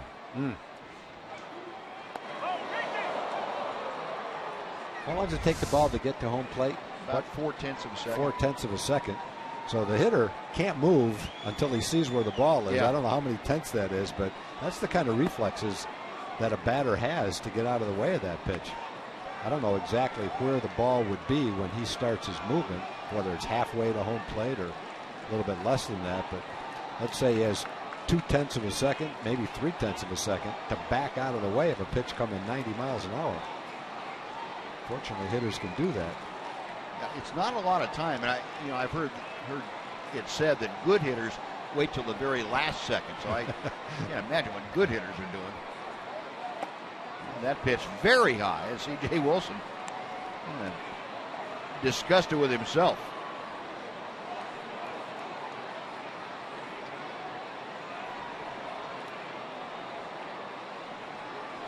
The 3 balls, no strikes to count. 1 out, runners at first and second. Rangers leading 1-0, and they are threatening to do more damage here in the 6th inning. Moreland at the bottom of your screen at second.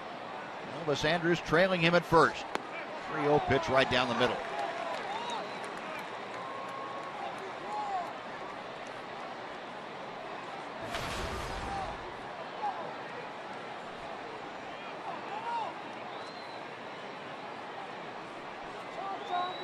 Choo with the average at 116. Boy, he had one there to work with. 3-2 now. Everybody wearing out their phone batteries. It's like a chant, huh? Instead of talking, you just get your phone out. Let's go, CJ.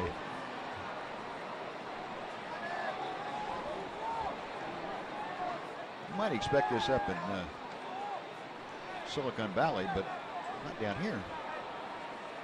3-2 pitch. High, ball 4. That'll load him up for Adam Rosales.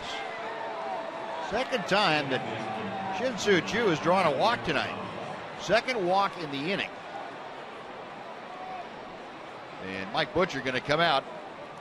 Vinny Pestano loosening in that Angel bullpen. Butcher going to talk to C.J. Wilson and Drew Butera if they can't get him back in the strike zone. Well, Mike Scioscia might be sticking with C.J. Wilson right here after 2 walks and pitch count at 97, because in this game so far he's had some success against Adam Rosales. We'll see how he has, what kind of success he has in this at bat. Bases loaded, 1 out. Adam had a chance back in the 2nd inning, 1st and 3rd, and 1 out. Now it's bases loaded and 1 out.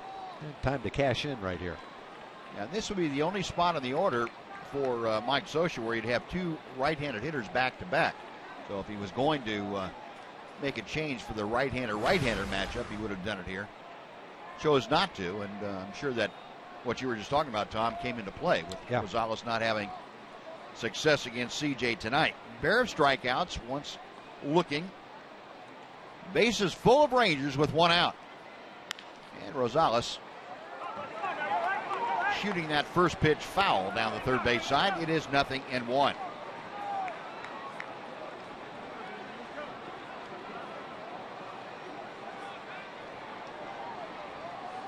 Adam, in his career against the Angels, a .258 hitter. He has hit 3 home runs in 89 at-bats against them. Opportunity here to get the Rangers really going against C.J. Wilson. And ball 1 is low and away.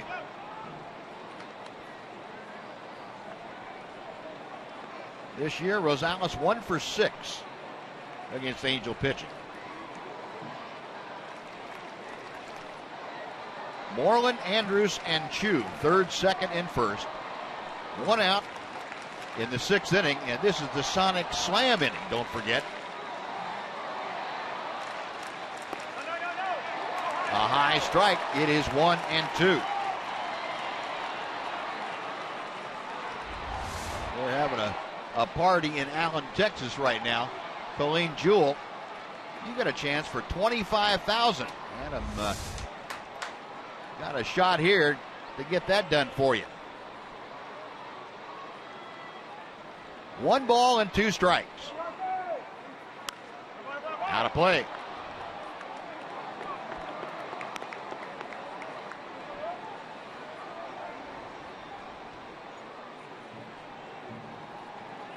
In case you weren't with us earlier, Adam Rosales getting the start in favor of Rougned Odor. Odor getting a night off for the first time this year.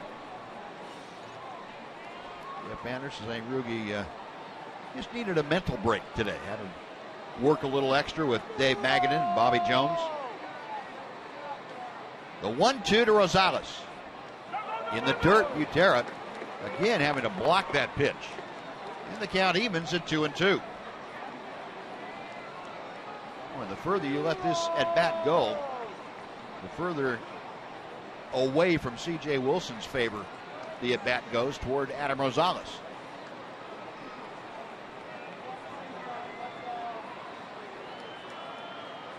Infield, a double play depth for the Angels. The 2-2 pitch popped him up. Infield fly rule will be in effect. Ibar with the catch. That is out number 2. Very disappointed Adam Rosales back to the Ranger dugout. Now Mike Scioscia is going to make the move to Vinny Pestano. Yeah, I think he just kept him in because he'd had success against Rosales the first 2 times up. And it paid off. He got the pop-up. So C.J. Wilson gone after 5 2/3. He leaves having given up 1 run, but the bases are loaded. They're all his responsibility. Vinny Pestano coming on. We'll tell you all about him when we come back right after this timeout on Fox Sports Southwest.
Relief of C.J. Wilson.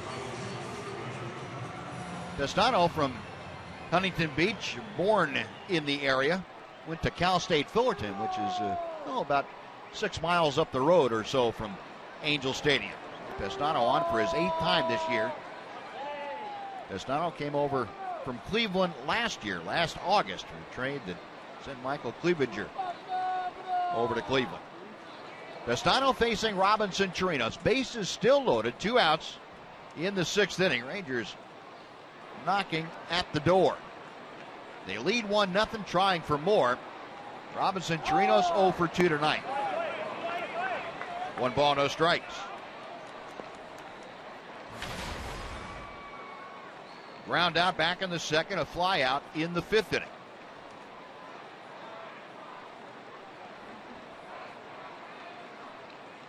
Pestano, the side-arming right-hander, misses low and away. It's 2 balls and no strikes. Great spot for a hitter right here. This is where you really zero in on your pitch, your location.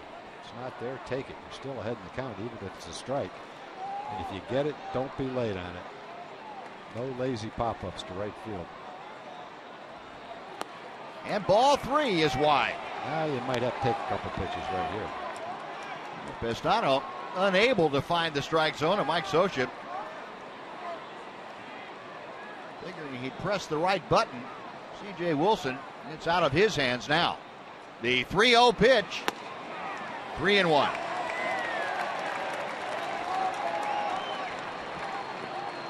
Well, Pestano up with the Cleveland Indians for the first time in 2010. He was a workhorse over there. 3-1, and the strike makes it a full count. Okay. Might have been a borderline pitch. Not much you could do with it. Still got another one left. Cutting action on that pitch. Yep. It caught the corner. Good pitch. Not a pitch you can do a lot with, but now you got to swing at it. Ranger base runners on the move. Payoff pitch, grounded to short. Ibar, long throw in the dirt, dug out by Pujols. 2nd time tonight that Pujols has saved an Ibar throw. Rangers leave the bases full on a couple of walks and a hit.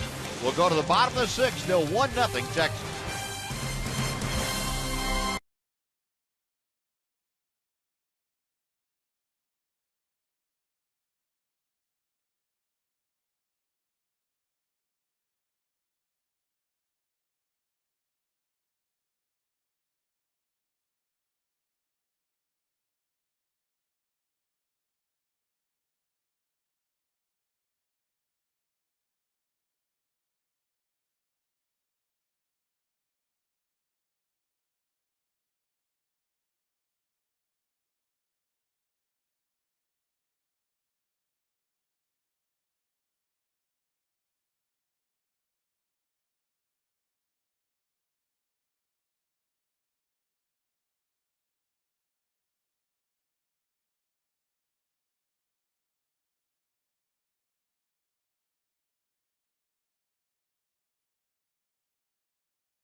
Sports Service is celebrating 13 years. Watch every out-of-market game live or on demand in true HD on over 400 mobile and connected devices. Real-time highlights, live look-ins, pitch tracking widget, and more every night on every device. Blackout and certain restrictions apply. Visit MLB.tv for details. Now, Colby Lewis still a very slim lead to work with, 1-0 as he deals to the number 9 man in the Angels order. That's Grant Green. Fires strike one. Green 0 for 1, a ground ball to short. That was back in the third inning. Pops it out of play, and now the count is 0-2. The Rangers with 7 hits tonight and 3 walks. As you look at Roman Mendez, Rangers have had opportunities and just have not been able to get the real big hit.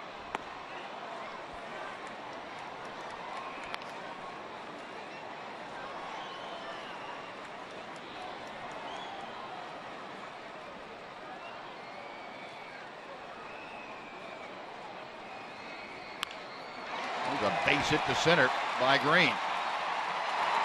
Well, for the second time in 6 innings now, the Angels have their leadoff man aboard. This time the top of the order is coming up. One of those pitches where Kobe probably didn't hit his spot. Had a couple of strikes on Green. They got a pretty good pitch to hit.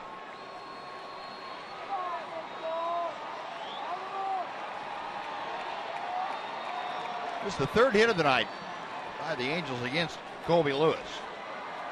Cole Calhoun has one of those 3 hits. That was a leadoff single in the first. Green with good speed at first base. Colby backing off. And they reset and have Robinson Chirinos flash through the signs one more time. Pulled on the ground into right field, a base hit. Green will stop at second base as Chu gets the ball back in quickly. Back-to-back singles open up the 6th inning, and the Angels have something going against Lewis.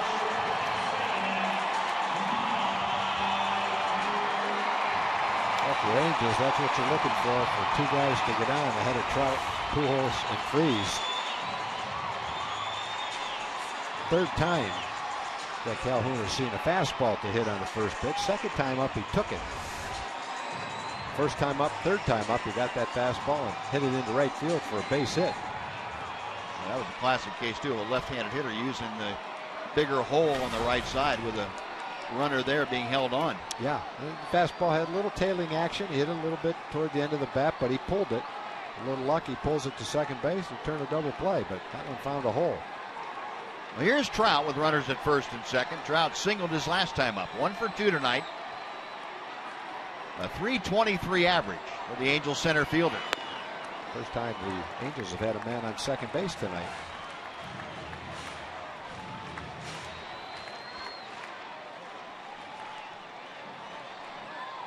Backing up what Tom said about first time they have had an at-bat with a runner in scoring position. Check swing on the slider. 2 balls, no strikes to Trout.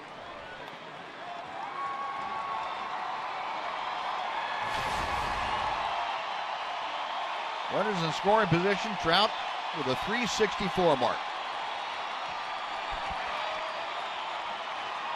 You got Green at second, Calhoun at first. Nobody out in the Angels' 6th inning. Time called momentarily.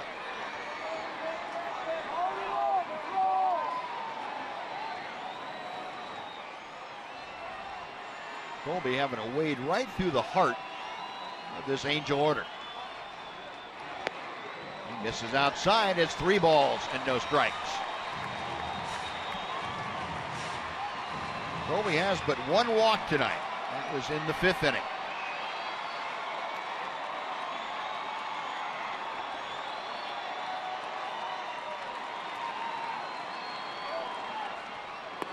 Right down the middle, 3-1. Maybe as tough a combination of hitters with Trout and the man that follows him in the order, Albert Pujols, as you're going to find in baseball.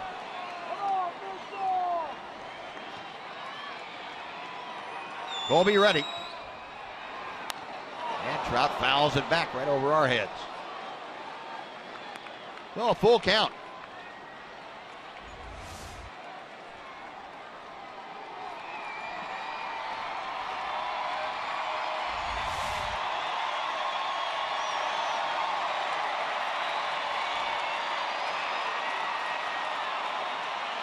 Lewis reading a series of signs. Robinson Chirinos flashing them out.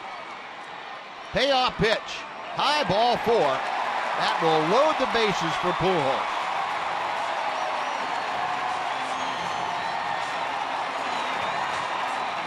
It's going to bring Jeff Bannister out of the Ranger dugout.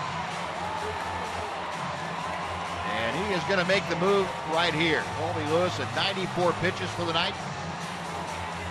And Jeff Bannister signaling that he wants Roman Mendez to come out of the Ranger bullpen. He will inherit a bases-loaded, no-out situation with the Rangers leading 1-0 in the 6th inning. So Mendez coming on. We will take another timeout. We're back after this on Fox Sports Southwest.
Inherited a situation where he has no wiggle room whatsoever. Bases loaded, nobody out. Albert Pujols is at the plate. Mendez appearing now in his 9th ball game. Well, Vinny Pastano came into a bases-loaded jam. He only had to face one batter, though. Well, you get a triple play, you don't have to worry about it here. They don't have to face one batter. If he only faces one, that's going to be a heck of a job right there. Come in and turn 3. Here's Pujols with 12 career grand slams to his credit. He is 0 for 2 tonight. Got Green, Calhoun, and Trout, 3rd, 2nd, and 1st. 0 for 4 against Mendez in his career, and Pujols takes strike 1. Albert lined into a double play in the 1st inning, and then popped into a fielder's choice in the 4th inning.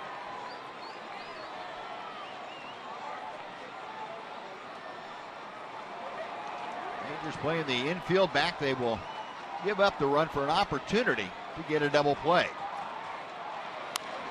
Pujols fouls that one back just to our left. 1 ball and 1 strike, or no balls and 2 strikes. Excuse me. Runners in scoring position this year. Pujols off to a slow start there also. There's 3 for 16. You just assume that you not get warm until you leave town.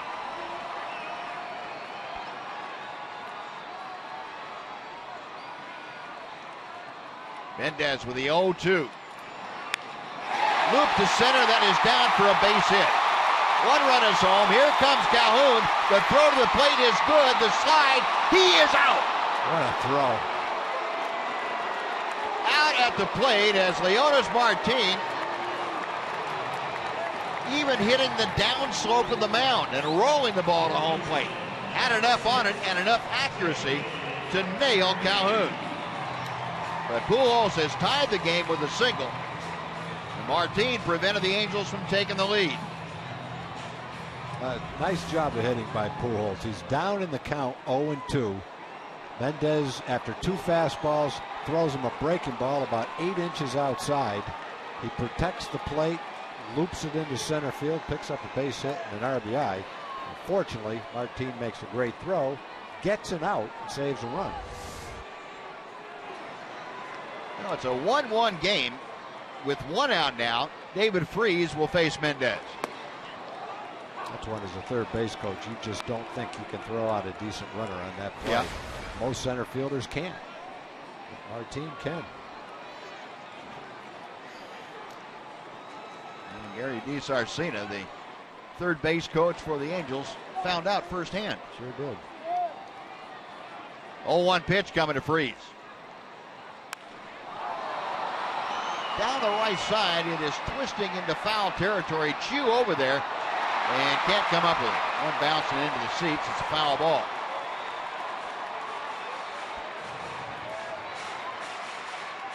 Shinsu running out of room very quickly on that warning track.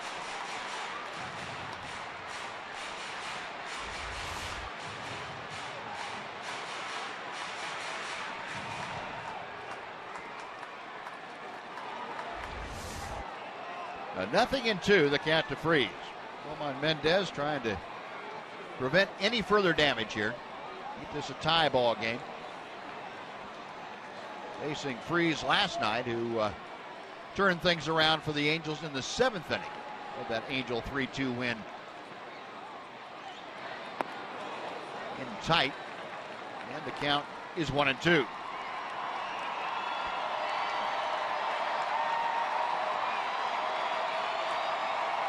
Freese 0 for 3 against Mendez in previous matchups.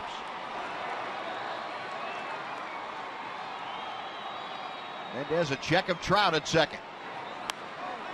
Another foul ball. Good fastball. 96 miles an hour, ran it right in on the fists of David Freese. One thing we saw though, David Freese can turn around a mid-90s fastball. He did it last night. Giannicello threw a 95 mile an hour fastball inside part of the plate. Launched it out of here to win the ball game. Runners in scoring position. Freese is off to a very good start. Mendez ready to work. 2-2 now. Well, the run this inning has been charged to Colby Lewis. He is still responsible for Mike Trout out at second base.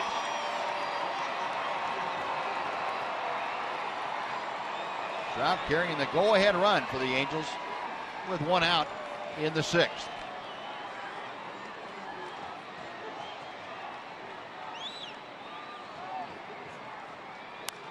Got him on the fist, a little pop-up. Chirinos has a play, makes the catch right in the on-deck circle. A critical second out. But I think if we go back and show this pitch compared to the one he hit a home run on last night, it's probably a little more inside and just a little bit higher. Might have had a little more movement on it. Another pitch in mid-90s pitch. Let's see. Gonna run that up and in on his fists for a big out. Robertson handles it easily. Last night it might not have gotten quite enough inside on him. 2 outs. Here is Eric Ibar now. Ibar is fly to right, fly to left.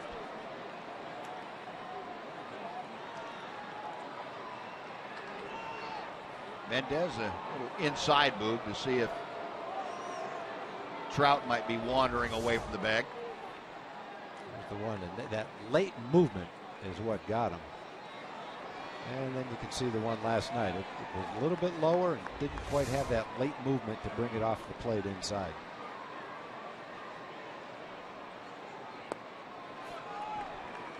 Like this splitter that Mendez missed down and away. It's 1 ball, no strikes to Ibar. I think any hitter, Buzz, would, as you know, as a pitcher, would say that late movement is what got me. Right. You know, a straight fastball, you can time it and you can swing at it and you can feel pretty good about making solid contact, but that same velocity in a similar location, even a tougher location, then with that, I don't even know what it is, 2 inches, 1 inch, 2, 3 inches of that late movement is all it needs to move it from the good part of the bat to the bad part of the bat where the ball doesn't jump, doesn't go anywhere. Yeah, I think the key being late, like you're saying, that kind of movement. It happens after you've already committed yourself. Right. You can't make an adjustment. Ibar ripping one foul down the first base That went line. in the stands like a rock skipping on a lake. Hit about 4 different people. They're offering it. So now you earned it. Oh, that's nice. The Angel fans were offering it to a Ranger fan.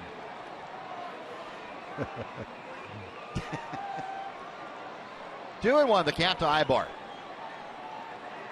Trout away from second, Pujols from first. Inside, 3-1.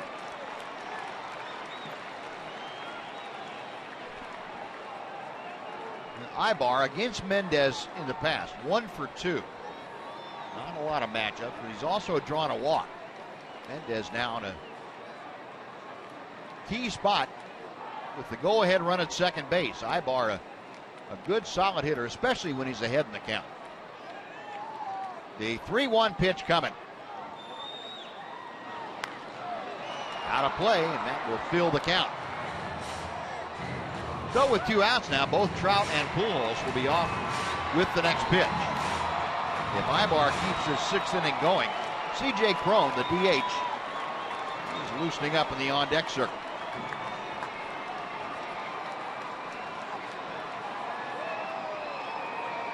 Ibar doing a little self-tutoring before the next pitch. Roman Mendez leaning in for the signs. Nods in agreement and sets.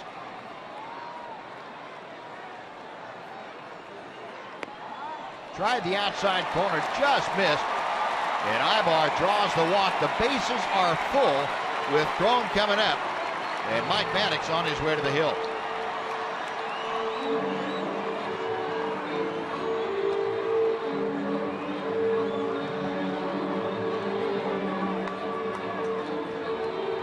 We're going to go back, Buzz, while we've got a little minute here, just show that ball that Freese popped up to the catcher.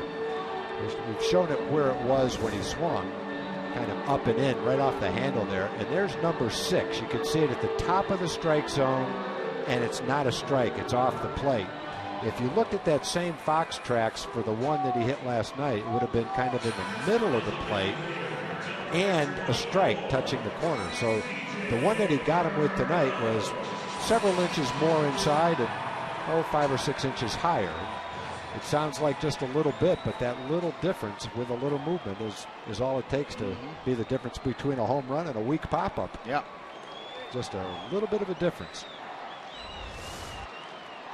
Well, conference concluded. Here is Cron, who is 0 for 2 tonight.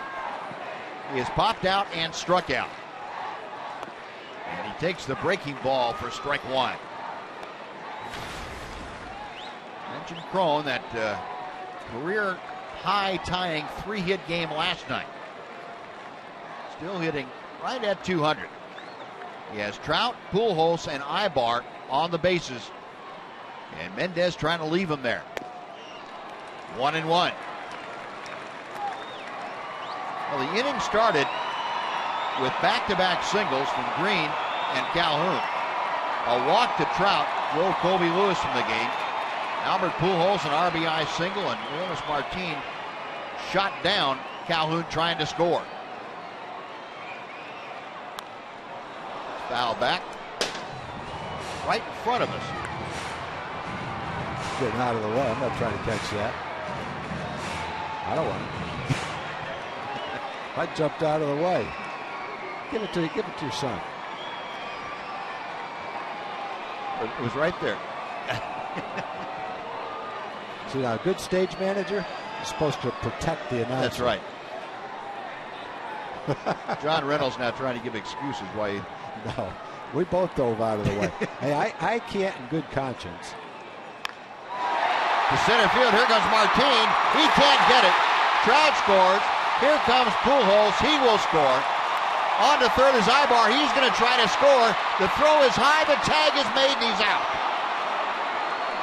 Ibar trying to take advantage of the Rangers is shot down by Adam Rosales, but not before the Angels scored 2 more times to take the lead. They score 3 in the inning. And we'll go to the 7th now with the Angels leading the Rangers 3-1.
Last night it was a 2-run 7th. Tonight it was a 3-run 6th.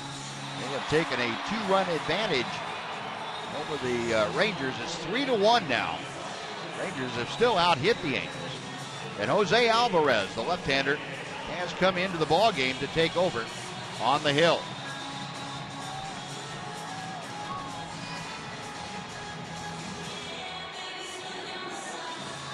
Well, Alvarez, 25-year-old Venezuelan,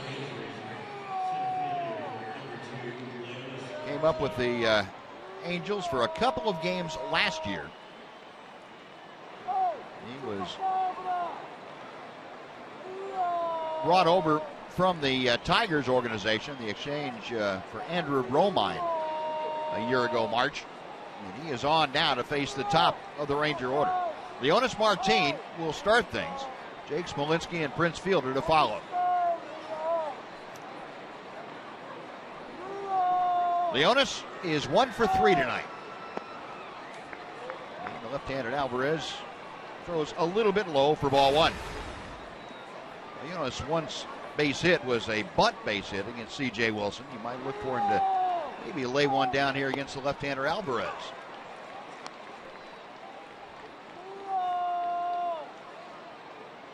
No, we've said it a lot. Even if they anticipate a bunt, if he gets a bunt down to the right of Albert Pujols and Albert Pujols can't beat him to the bag, he'll probably beat the pitcher to the bag.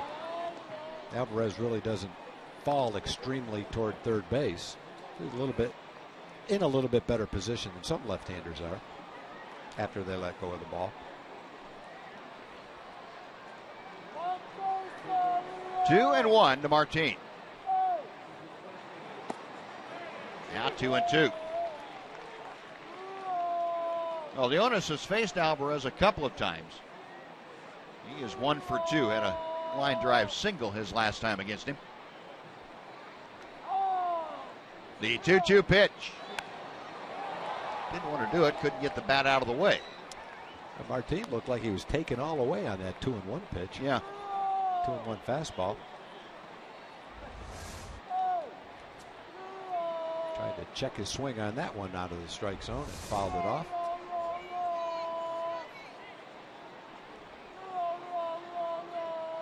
Another 2-2. Mike Trout drifting back a few steps. 1 gone.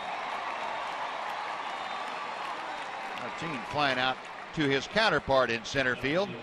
And now Jake Smolinski will come up. Smolinski had a base hit his last time to the plate. He's 1 for 3 this evening. Average now at 129.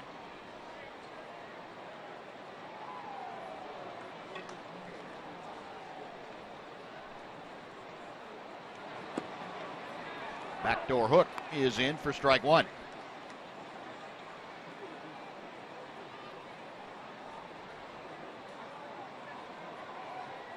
Smolinski facing Alvarez. Alvarez made his major league debut with Detroit back in 2013. Came up and had 14 appearances, 6 of them were starts. Tigers trying to figure out where he was best suited to fit in. Went 1-5 with a 582, and the next March sent him packing over here to the Angels. A ball and 2 strikes now.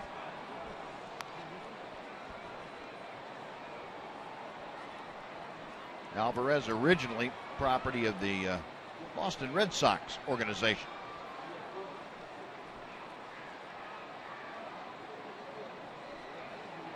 Smolinski waiting. Alvarez with the 1-2 pitch.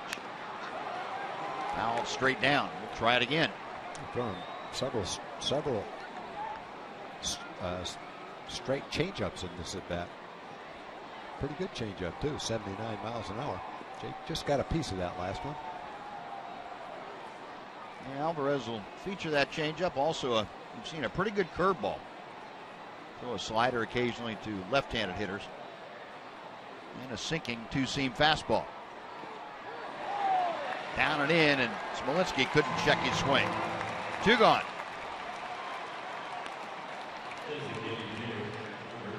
Next will be the Ranger DH Prince Fielder.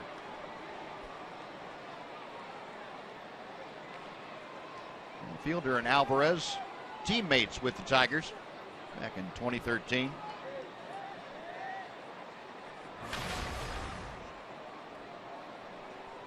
Fielder tonight 1 for 3. Single back in the first inning. Hit a line drive to left off of C.J. Wilson.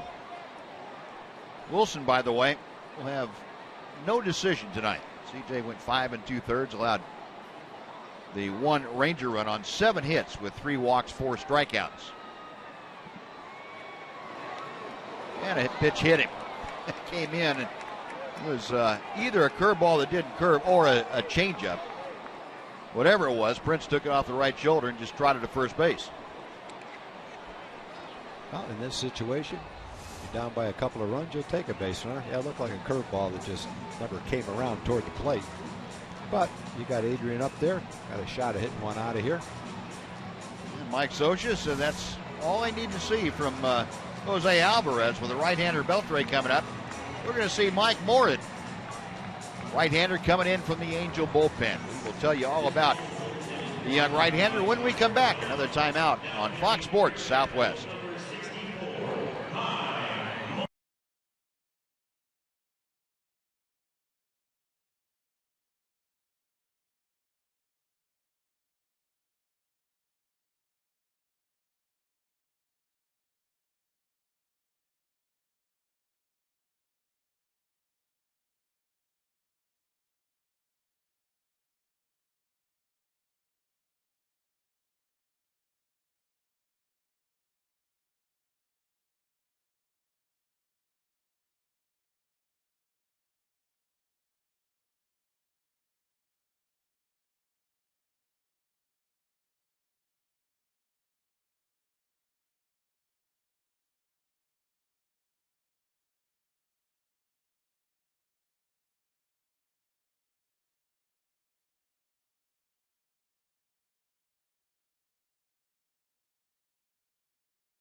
Morin is now on.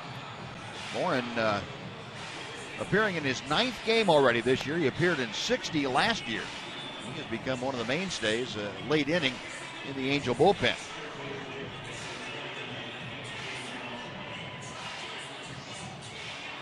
Morin from the Kansas City area. Angels selected him in the 13th round of the 2012 draft. Out of the University of North Carolina. The Tar Heel, Mike Morin on. Adrian Beltre will step in. Beltre, 1 out of 3 tonight. A single and a run scored. That was back in the 4th inning. Up the middle. Nice play by Ibar. Backhanded flip to Green. Fielder forced at second. The Rangers are out in the 7th. No runs, no hits, 1 left. Stretch time in Anaheim. Angels leading the Rangers 3-1.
Summary begins with Colby Lewis, and he was outstanding for the first 5 innings. 4 strikeouts tonight for Colby. Got in a little hot water in the 6th inning, and Albert Pujols facing Roman Mendez. A run saved by Leonis Martin's great throw, but then the 2-out, 2-run single by C.J. Cron got the Angels on top. Cron getting his 4th hit in the last couple of nights, and a 2-run shot there made it a 3-1 Angel lead. That's where we stand as Tanner Scheppers takes over, starting the bottom of the 7th. Yeah, Martin was somehow able to make a diving catch. They would have had an easy double play because everybody was running on that play.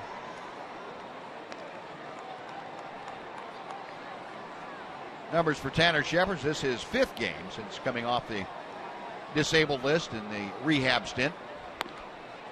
Pitch outside last time, and he was up in Arizona. Threw the ball pretty well last night here. Facing Matt Joyce, who is 0 for 1 tonight and 0 for 22 in his streak. Beltre over to take a look, but that back on in the first row over the Angel dugout.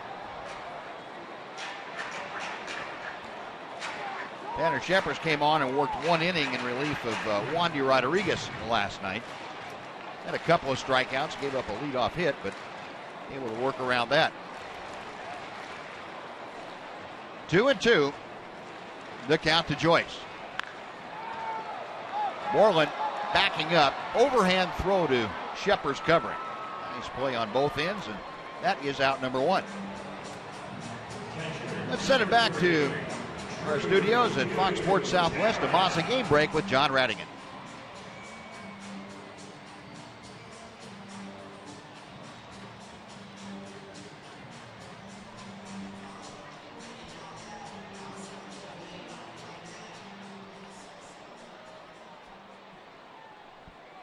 All right, John, thank you.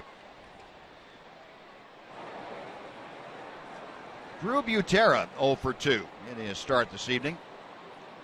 Fly out, a strikeout. Line one to right center field. Good jump by Leonis Martin. Out number 2. Air getting a little heavier here, a little thicker at night. The ball hanging up some. So Leonis a good jump from his position in left center to make that catch fairly easy. Now Grant Green.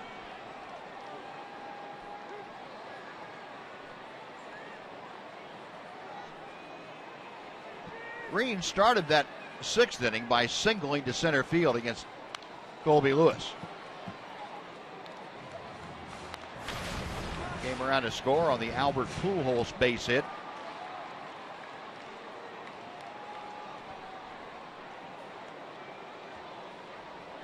Shepard with the 0-1. Green shoots one to right for a base hit. So he's 2 for 3. A 2-out single brings up Cole Calhoun. Yeah, Green had the base hit back in the 6th inning that started that 3-run inning. Both fastballs up and out over the plate. Looks like he likes the ball up there. Echo pitch tracker showing you right at the top of the strike zone. Out over the plate. So the hits now are even at 7 apiece. Angels, however, have made the most or made more of their 7 hits than the Rangers have. And they put 4 of those 7 hits together in the 6th inning, along with a couple of walks for their 3 runs. Cole Calhoun had a single in that inning. Time called very quickly. Calhoun 2 for 3 tonight. Season average approaching the 300 mark, 296. He is second on the Angel team with those 10 runs driven in. And he's going to have a 3-hit night. Shue gets the ball back in. Back-to-back 2-out singles. And now Shepard's going to have to deal with Mike Trout. Yeah, all 3 hits by Calhoun have been well-stroked hits to right field. 2 line drives, pretty hard hit ground ball. Swinging the bat pretty well tonight. The only out he made was a fly ball to center field. He saw 11 pitches in that at bat.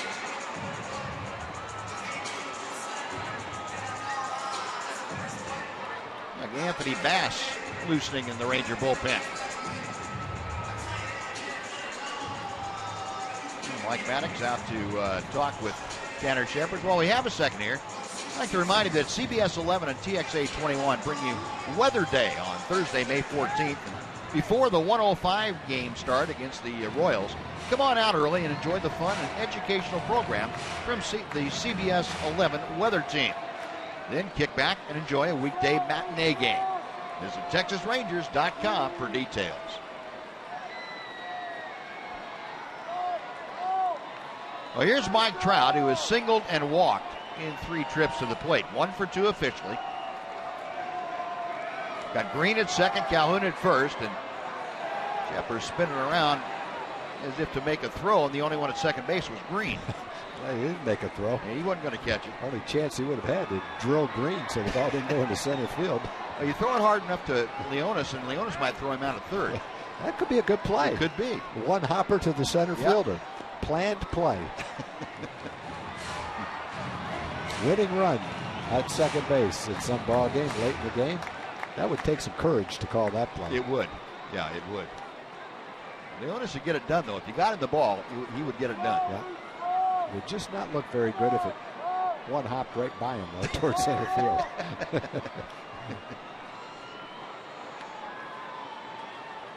Shepard's ready for the 1-0 pitch. Be careful in there. 1-1.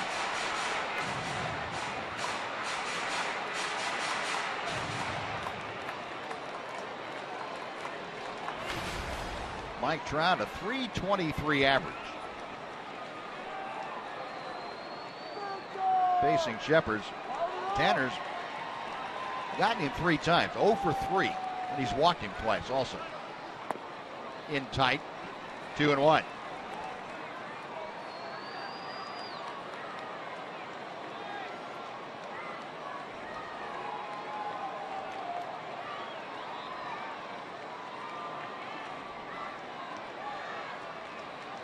Shepard's with the sign, ready to work a check of the runners.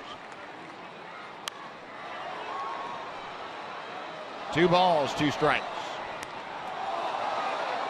Tanner Shepard's pitching in his own backyard. He grew up in Mission Viejo, which is about 25 minutes down Interstate 5.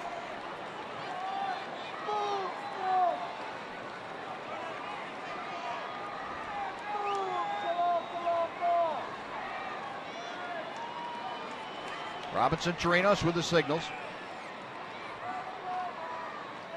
And we'll try it again. There was a series out here, and I believe it was our first time in last year, when Mike Trout must have swung and missed about 15 of those pitches that he just fouled back. Yeah, high fastballs. Yeah, that one was out over the plate, but he was missing it last year. The one if you get that ball in on him, upper part of the strike zone and in, same part of the strike zone, but on the inside corner, you have a better chance.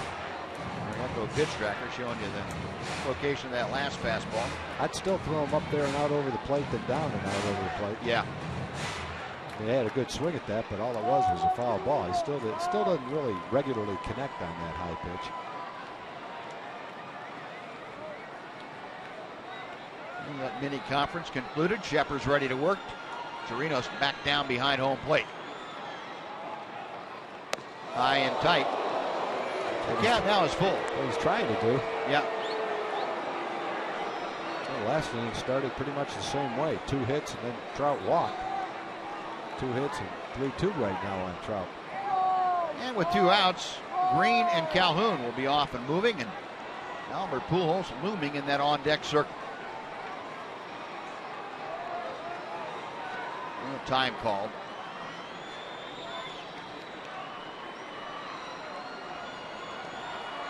Now everybody's ready.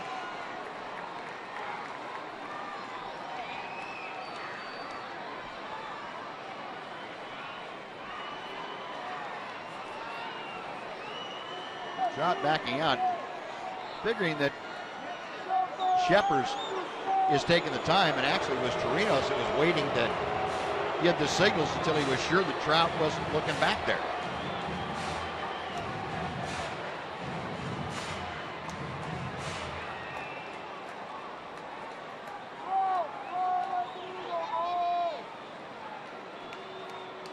A full count with 2 outs.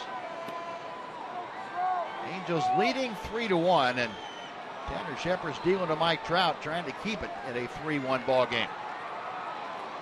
Right-hander sets. Runners on the move, payoff pitch, breaking ball fouled away. Good try. All fastballs until that pitch. Trout was able to wait on it and get a piece of it to hang in there. Trying to fool him with a breaking ball. He's able to get a piece of it.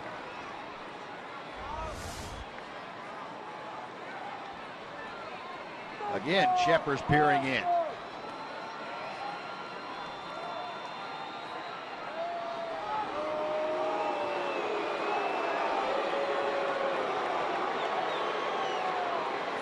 Crowd getting a little perturbed with Tanner Shepard.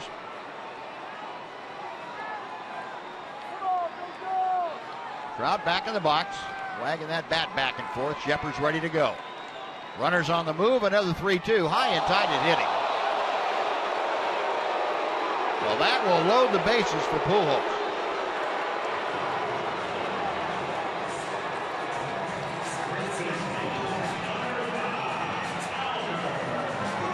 Trying to concentrate on making a good pitch and getting it up and in, where Trout has a little bit of a problem compared to the other parts of the strike zone, but just gets away from him, comes up and in and hits him.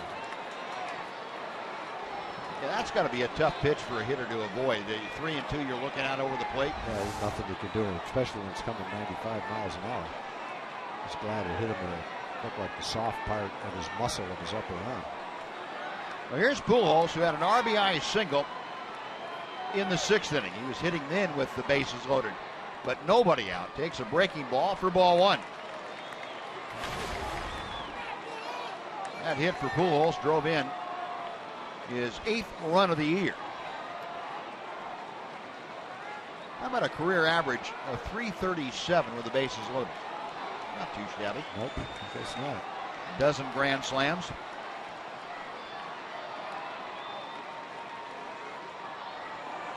Shepard's with a 1-0 pitch.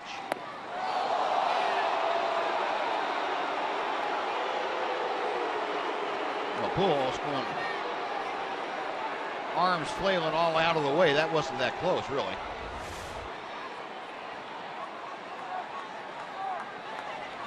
Yeah, he made that look pretty good. That's why he could have stood there and it wouldn't hit him. 2-0. Now 3-0. Shepard's really working himself into a hole. Bases loaded, 2 outs. Jeff Bannister kind of clenching his jaws a little bit. Saw Shepard's get 2 quick outs, Joyce and Butera. A single to Green, a single to Calhoun. Hit Trout with a pitch, and now he's dealing with Pujols. 3 balls, no strikes. And ball 4 walks in a run. Green will score. Everybody else advances 90 feet. Pujols with his second RBI of the night. The Angels lead it 4-1. And that is going to do it for Tanner Shepard. Boy, you talk about having it leave you all of a sudden. And he got the first 2, and then it was just like last inning. Single. Wasn't a walk. It was a hit by pitch. Now a walk. Same guys in the order, all getting on base. Last time it was the lead off the inning. This time it happened after 2 were out. Anthony Bass coming in. We'll tell you about the new right-hander when we come back right after this.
His 5th outing of the year. He's worked 14 1/3 innings. Just a .241 average. He has really done a great job the times he has come in as a long man and worked multiple innings. Now he is asked to come into a difficult situation and get the final out here in the 7th inning. Bass will be facing David Freese with the bases full. Last time Bass worked was Sunday in Seattle, worked 3 2/3. And drops a breaking ball right at the knees for strike 1. Freese 0 for 3 tonight. He has popped out, flied out, and struck out.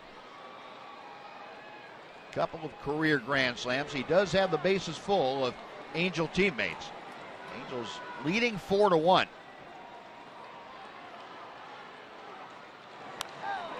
Fouled back and out of play. That's what you like to see. The reliever come in and jump right out ahead. No balls and 2 strikes. Still only a 4-1 ball game. I want to hold him right here. Rangers signed Anthony Bass this past offseason. He was a free agent. He spent the last 4 years up and down with San Diego and Houston. with the Astros last year in 21 ball games. 0-2 to David Freese. Now 1-2.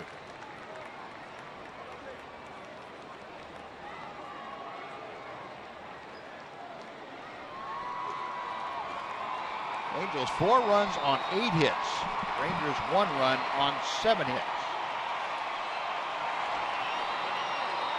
Crowd of just over 38,000 here in Angel Stadium tonight. 2-2.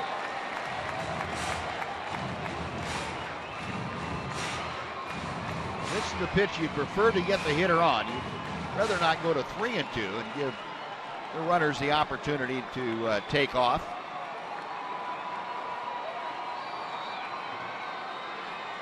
Calhoun, Trout, and Pujols on the base paths.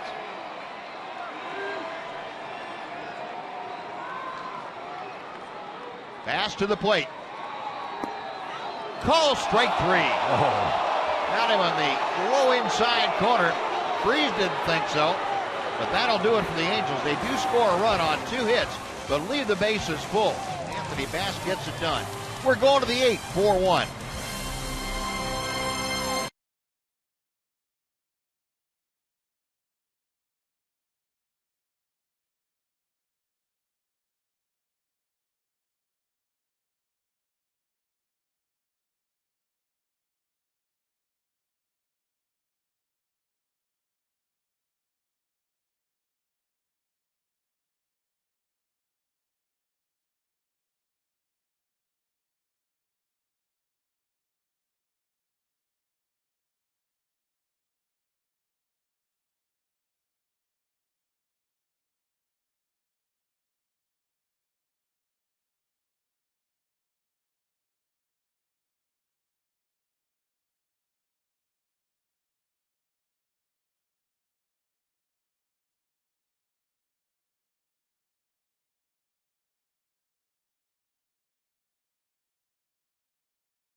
Finishing things off here tomorrow afternoon against the Angels, and it's back home.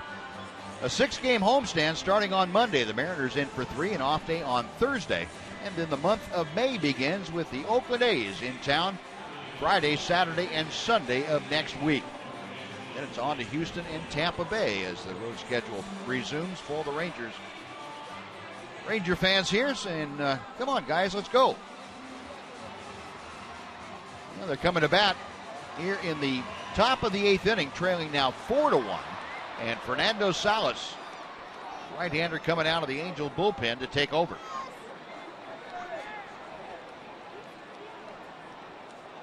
Salas appearing in his 9th ball game of the year. See if the Rangers can do some damage against the 29-year-old. Mitch Moreland leading things off, takes strike 1. And some defensive changes for the Angels. In left field now, Colin Cowgill has come in to take over for Matt Joyce, and Taylor Featherstone has come on at third base. Moreland, a slow chopper down the first baseline. It veers off into foul territory before Pujols can get there. He was trying to catch it and keep it fair, so he didn't really care if it was foul, whether he caught it or not. He was going to try to stay right on the line, and if it did stay fair, he was there to catch it. He knew it was curving to the right, wanted to charge it, try to keep it from curving too far, had a lot of spin on it, spun way to the right. 0-2 the count to Mitch. Moreland has been aboard a couple of times, a walk and a double, 1 for 2 officially. Now 1-2.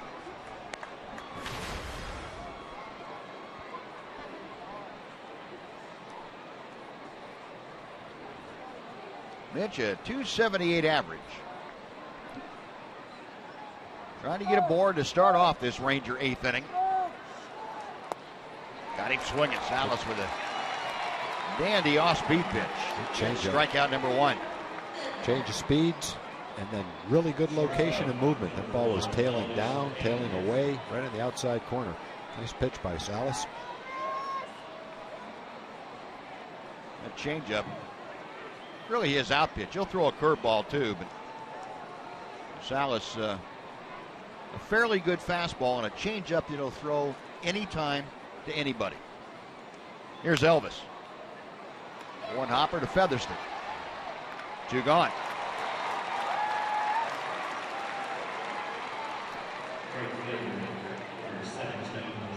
So Elvis back to the dugout, 2 for 4 now. And Shin-Soo Choo will come up.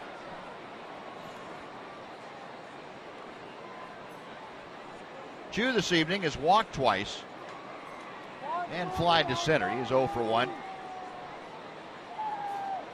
Facing Fernando Salas, who came over along with David Freese from the Cardinals this the offseason before last in exchange for Peter Borges.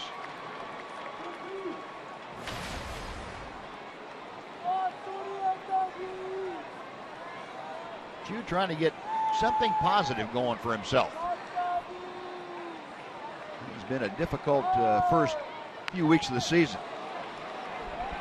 Featherston, check swing roller. It's an easy 1-2-3 inning for Fernando Salas. We'll go to the bottom of the 8th. The Angels 4, the Rangers 1 on Fox Sports Southwest.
Shot of Angel Stadium, our own personal satellite.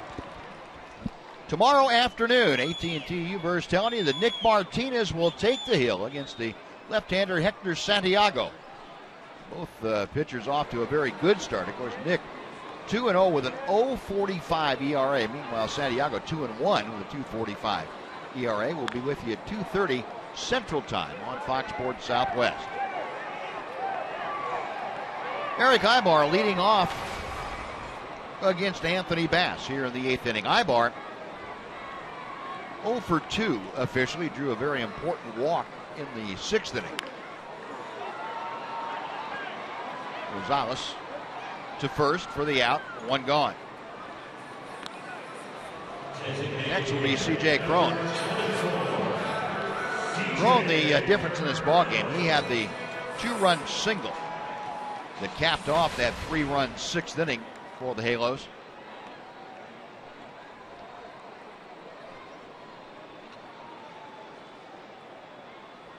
Crone now. 4 hits in the last 2 games, hitting at .217. That's about 60 points, make that 70 points higher than when this series began. 1-0 pitch from Bass.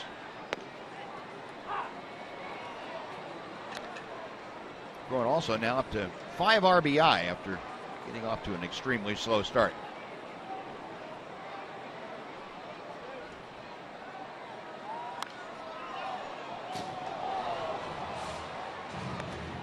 Our AT&T U-verse rewind will take us back to that 6th inning.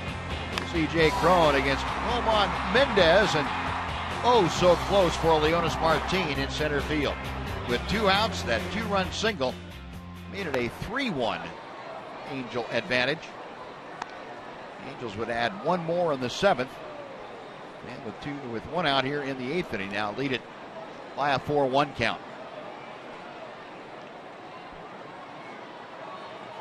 Bass with the 2-2. To right field. Chu stationed perfectly. 2 gone. Third baseman, number 8, Taylor Featherston. Now Bass will face Taylor Featherston, who is hitting for the first time tonight. Came on defensively for David Freese. Featherston hitting in Matt Joyce's spot in the lineup. Colin Cowgill hitting in Freese's spot. And Featherston takes strike 1.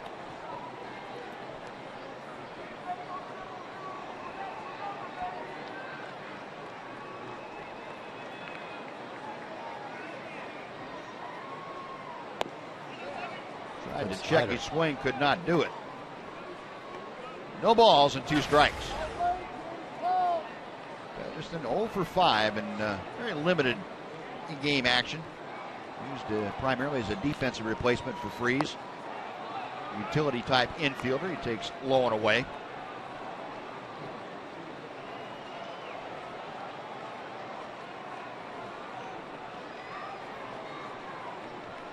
Anthony Bass working quickly back to the plate.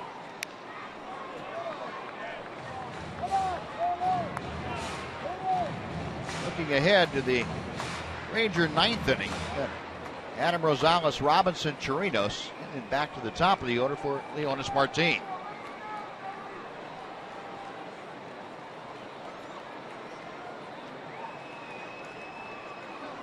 Another 1-2. Little pop-up, shallow center. Rosales calling for the fair catch, makes it, and that will do it. So the Angels down in order at the hands of Anthony Bass. 9th inning coming up. Rosales, Chirinos, and Martin try to get it done. Rangers trailing by 3.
is brought to you by Southwest Airlines.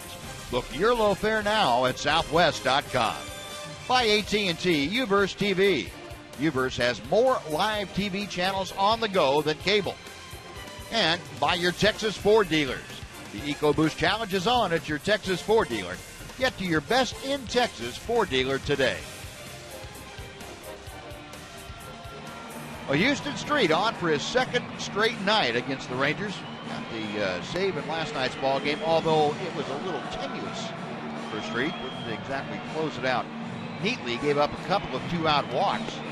Had the tying run at third base when Elvis Andrus rounded out to end the ball game. Street on for his seventh opportunity this year. He is 6 for 6 in save chances in 2015.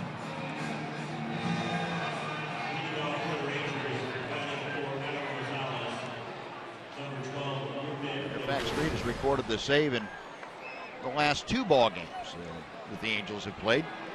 That 2-0 win over Oakland here on Thursday, and then the 3-1 or 3-2 win in last night's game. And Rougned Odor leading off as a pinch hitter for Adam Rosales. And Odor takes strike one. Rougned got part of the day off. He's up there as a pinch hitter.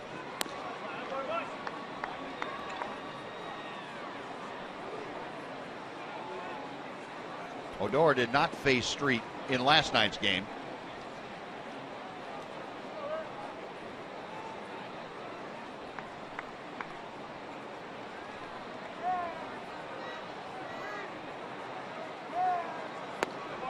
Rolling inside. 2 balls and a strike.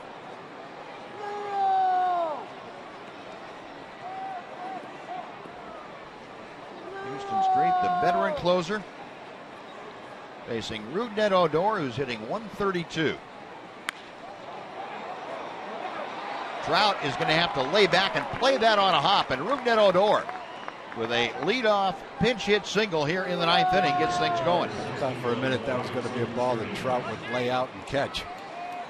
The rookie needed that one to fall in. That's a good feeling. Get a little bit of a rest, did a lot of extra work today with hitting coach Dave Magadan. And you get a chance late in the ball game against a top closer like Houston Street. Line one into left center field. That's a good feeling. A little confidence coming into tomorrow. And for Odor, that just his second hit in the last 23 at bats. Yeah, he needed it. That was one I didn't want to see Trout dive and catch that ball. Here's Robinson Chirinos, who takes low for ball one. Chirinos twice has grounded it out to shortstop tonight and also flied to center. Odor's base hit, the 8th of the night for the Rangers, so they have equaled the Angel output in the hit column. They're still 3 shy in the run column. Off speed and over the inside corner.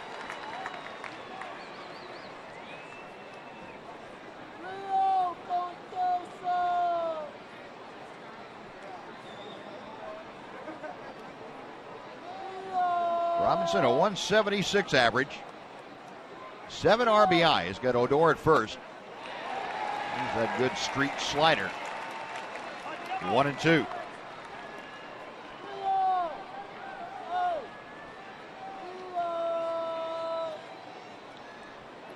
Houston Street, the former Texas Longhorn, grew up in Austin. And Chirinos. Left center field with Trout moving over underneath it. 1 gone. Odor back to first. And it will take the Rangers back to the top of the order for Leonis Martin. The Rangers need another base runner to get the tying run up there in the 9th inning. They were able to do it last night with a pair of walks against Street.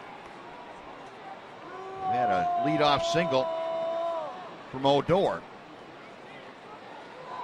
Now Martin, who is 1 for 4 tonight.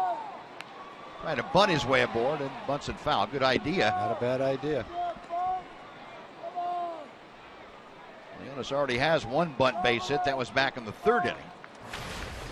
At that point against the starter, C.J. Wilson.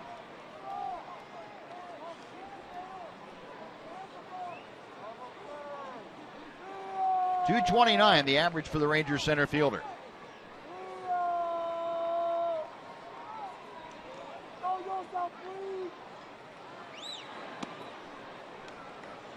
One ball and one strike.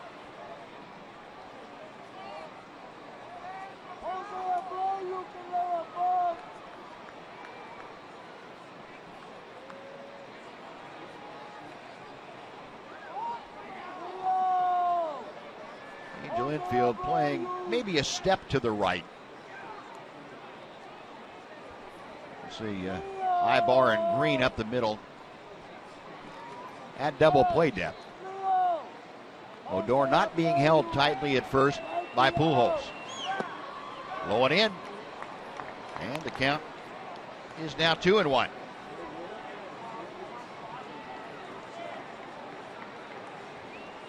Leonis not expanding his strike zone. Aware of the importance of him getting on base any way he possibly can.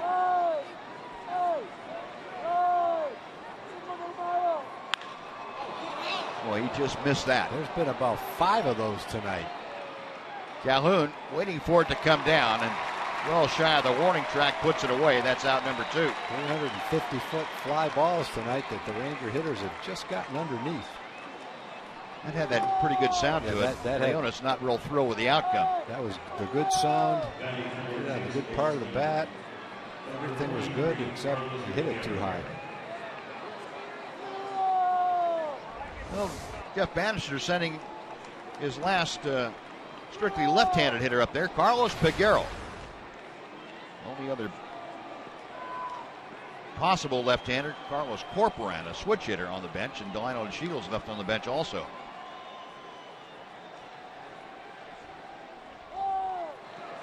Peguero takes low for ball 1.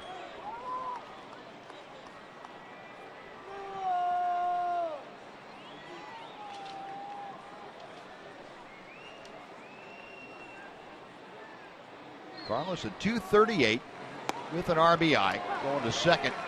Odor will advance on defensive indifference. Pitch in for a strike to even things up.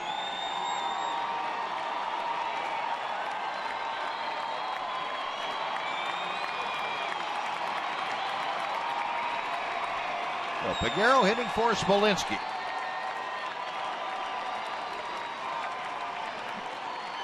Carlos in a bit of a downturn, 0 for his last 9.